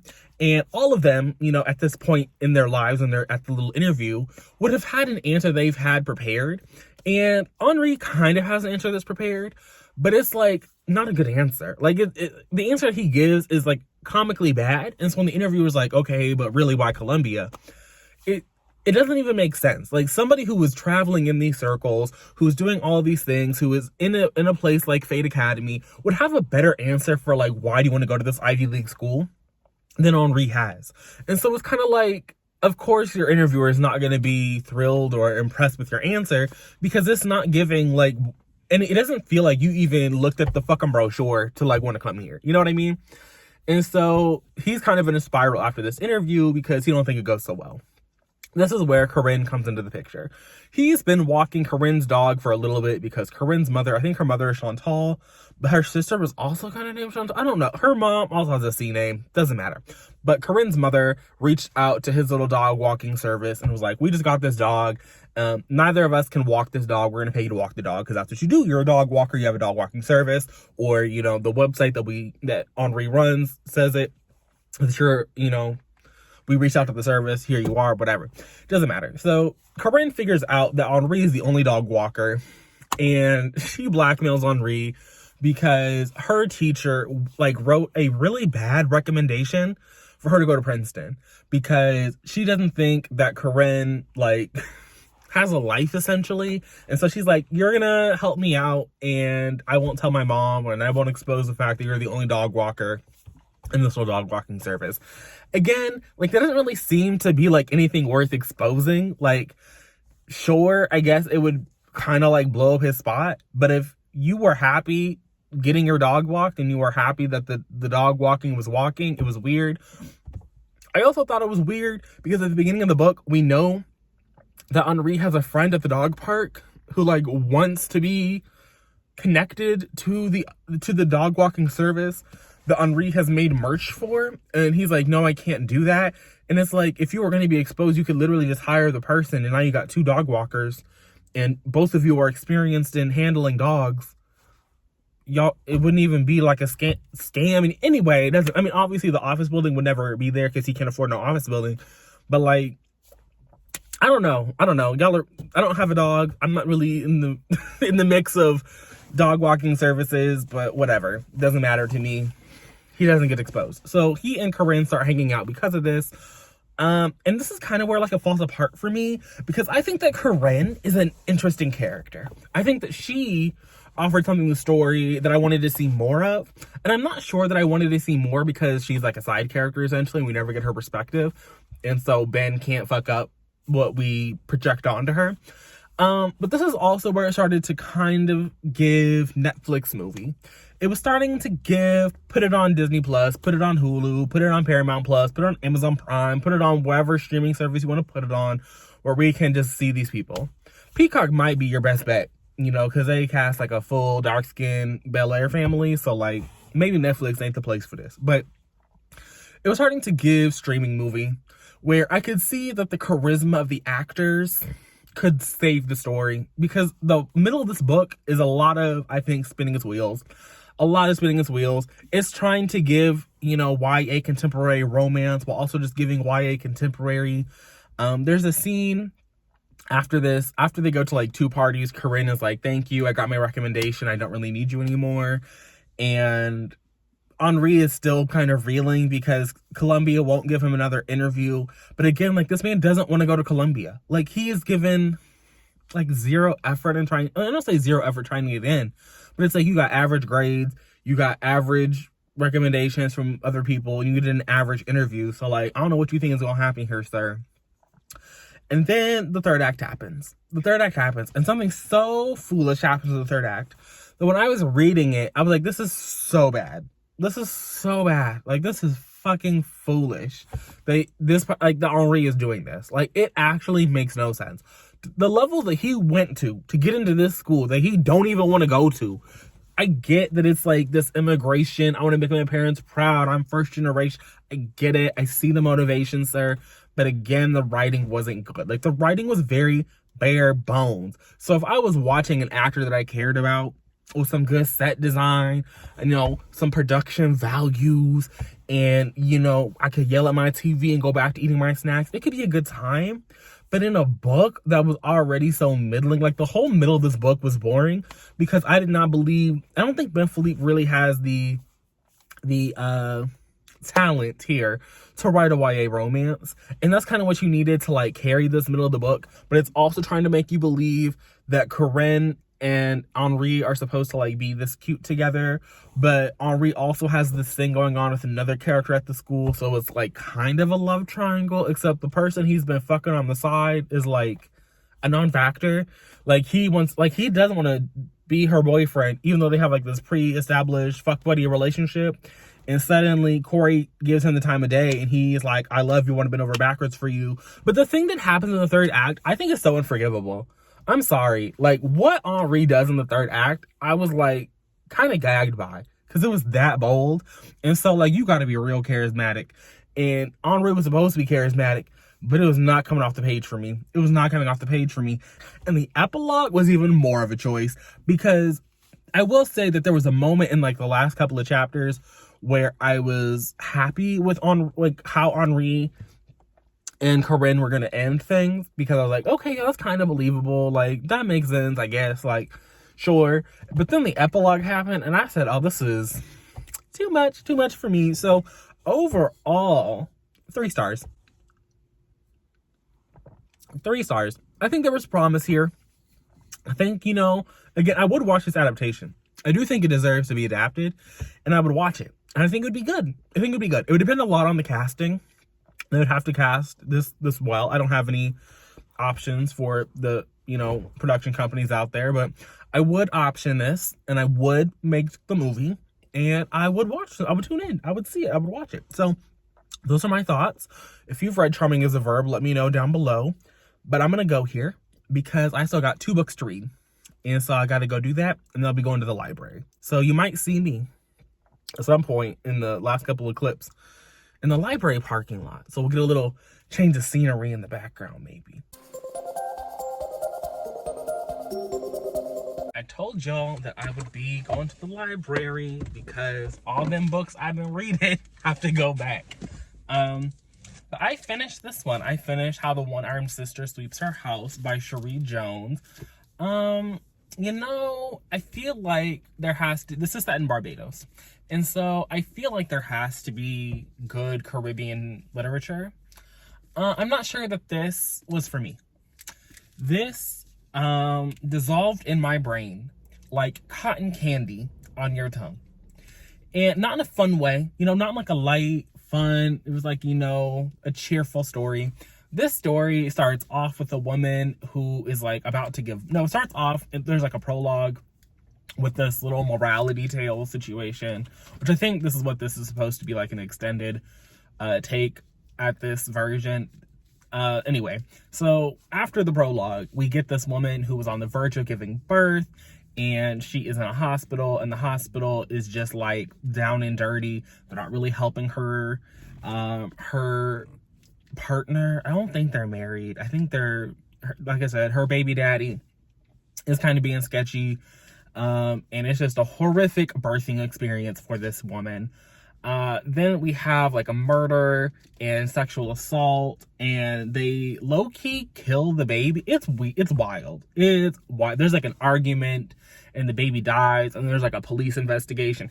Again, like this dissolved in my brain like candy floss on my tongue, and I just didn't like it. I didn't like it, but I didn't hate it. Like I cannot rate this book because nothing with this book stood with me. And at first I was like, well, maybe I'm just reading too fast. You know, like maybe I need to slow down the audiobook to like 2.2 times speed.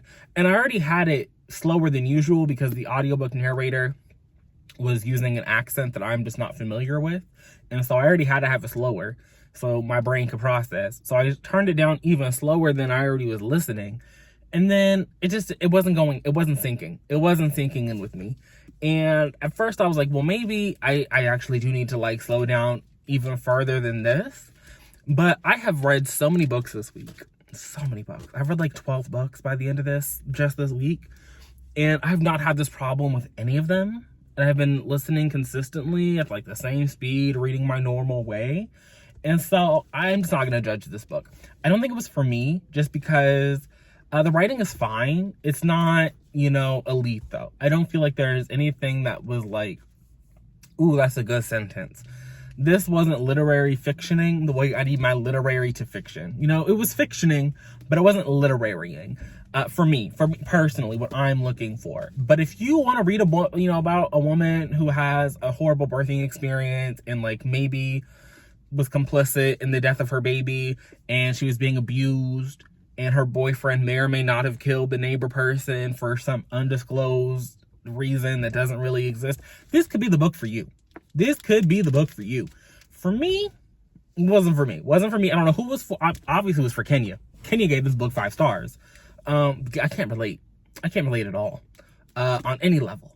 At no point was I thinking this was a 5-star experience. So with that said, I'm going to add it to the list of things that I'm going to return right now. I got one more book I need to listen to. Spoiler alert, it's The Beautiful Ones. So I'm going to listen to that when I get back home. I'm going to run to the grocery store after I return some books. I'm going to make some lunch. Actually, it's going to be my breakfast, even though it's now 1:16. Haven't eaten yet. I've had some hot chocolate though. That hot cocoa's been keeping me going. So I'm going to get some lunch at the grocery store, and then I'm going to eat. And then eventually this afternoon, later this evening, I'll be back to talk about The Beautiful Ones. Y'all, we did it. We did it, Joe. We did it. I have finished The Beautiful Ones by Sylvia Moreno Garcia. That means that we're done. We have reached the end. I have read all 20 books. Now, obviously, Kenya read books in November, and she'll read books in December, but, it is what it is. I read all the other ones, okay? And I feel a sense of accomplishment. As for this one, I feel like there's a reason that this popped off after Mexican Gothic, because this book is just okay to me. I think that if you're a fan of what this book is trying to do, I think that it was better marketed. Like, this has the horror sticker from my library, and I wouldn't call this a horror book at all. I think that once, who was this? Macmillan, I want to say. Yeah. Once Macmillan knew how to market this with a little paperback release, it makes sense. if you like this kind of a story where it, but the thing is, like, I'm also the target demographic here. Like, this is really just a messy interpersonal situation, but I just didn't care. There was this like fantasy setting that didn't seem to matter, so I don't know why we were in a fantasy setting. I think we could have had the same telekinetic situation in a place that we would all recognize. So I liked the little telekinetic powers, but the little love triangle that we found ourselves following, I didn't care. I didn't care about Valerie or Valeria, whatever her name was, and Antonina. Antonina, sorry girl, don't care about you either. Hector, I liked Hector, and what is her name? Let's the book is literally right here. What's her name? Um, Ooh, she ain't even in. Oh, she at the end of the book though, because she gets sent. Let me not spoil. Where is her name? Yeah, Valerie. Okay, I was right. So once like Valerie's husband, Garcon, whatever his name was, I liked him too. He was cool. But the little love triangle, 300 pages of a love triangle, no. No, not in 2022. Not for me. Not in this little raggedy fantasy world where there was some politics, but like not really. It really was just homegirl being mad that Hector was gone for 10 years, and then Hector came back and he was like scheming to get with Nina to like get back at Valerie because Valerie was married, but like at a certain point, it didn't even seem like Hector was trying to marry Nina to get back at somebody, but Valerie was still upset. It was just a bunch of foolishness. So I see why this was a flop until it got a new pretty cover, because this cover is also not really serving. Is giving really sad Disney Disney like fictional story or something. It's just not cute. So yeah, I gave it 2 stars. Like, it's not the most offensive thing that I've ever read, but it's also doing nothing for me. So with that, we're at the end of the video. I don't know how long this is. I'm about to go start editing. That's why I got my headphones, tucked away in this really awkward situation. But thanks for coming on this journey with me. Thanks for watching. If you made it to the end, even if you were, skipping around in the chapter cards down below, that's fine. Won't blame you there. Um, but yeah, I'm not going to keep you any longer because I really have nothing to say other than didn't work for me, but it might work for you. If a little 300-page love triangle sounds like a good time in this kind of like ye old fantasy, but like this Regency aesthetic situation, what I assume a Jane Austen to be, I do think this would be an entertaining movie, but it would definitely have to be a streaming movie. Like, even in the height of theatrical movies like this, I wouldn't want to watch this in theaters. Like, this is definitely something you watch on a VHS, like you put in the little DVD and call it a day. This doesn't seem like you would need to sit in a movie theater with the popcorn. I will say that. This is a very small story that I feel like, actually, you know what? This would have been a good novella. This would have been a good novella. If this had been like 200 pages shorter, this would have slapped. So, with that, I'm going to go. Thanks for watching. I'll see you guys again soon. But until then, and until next time,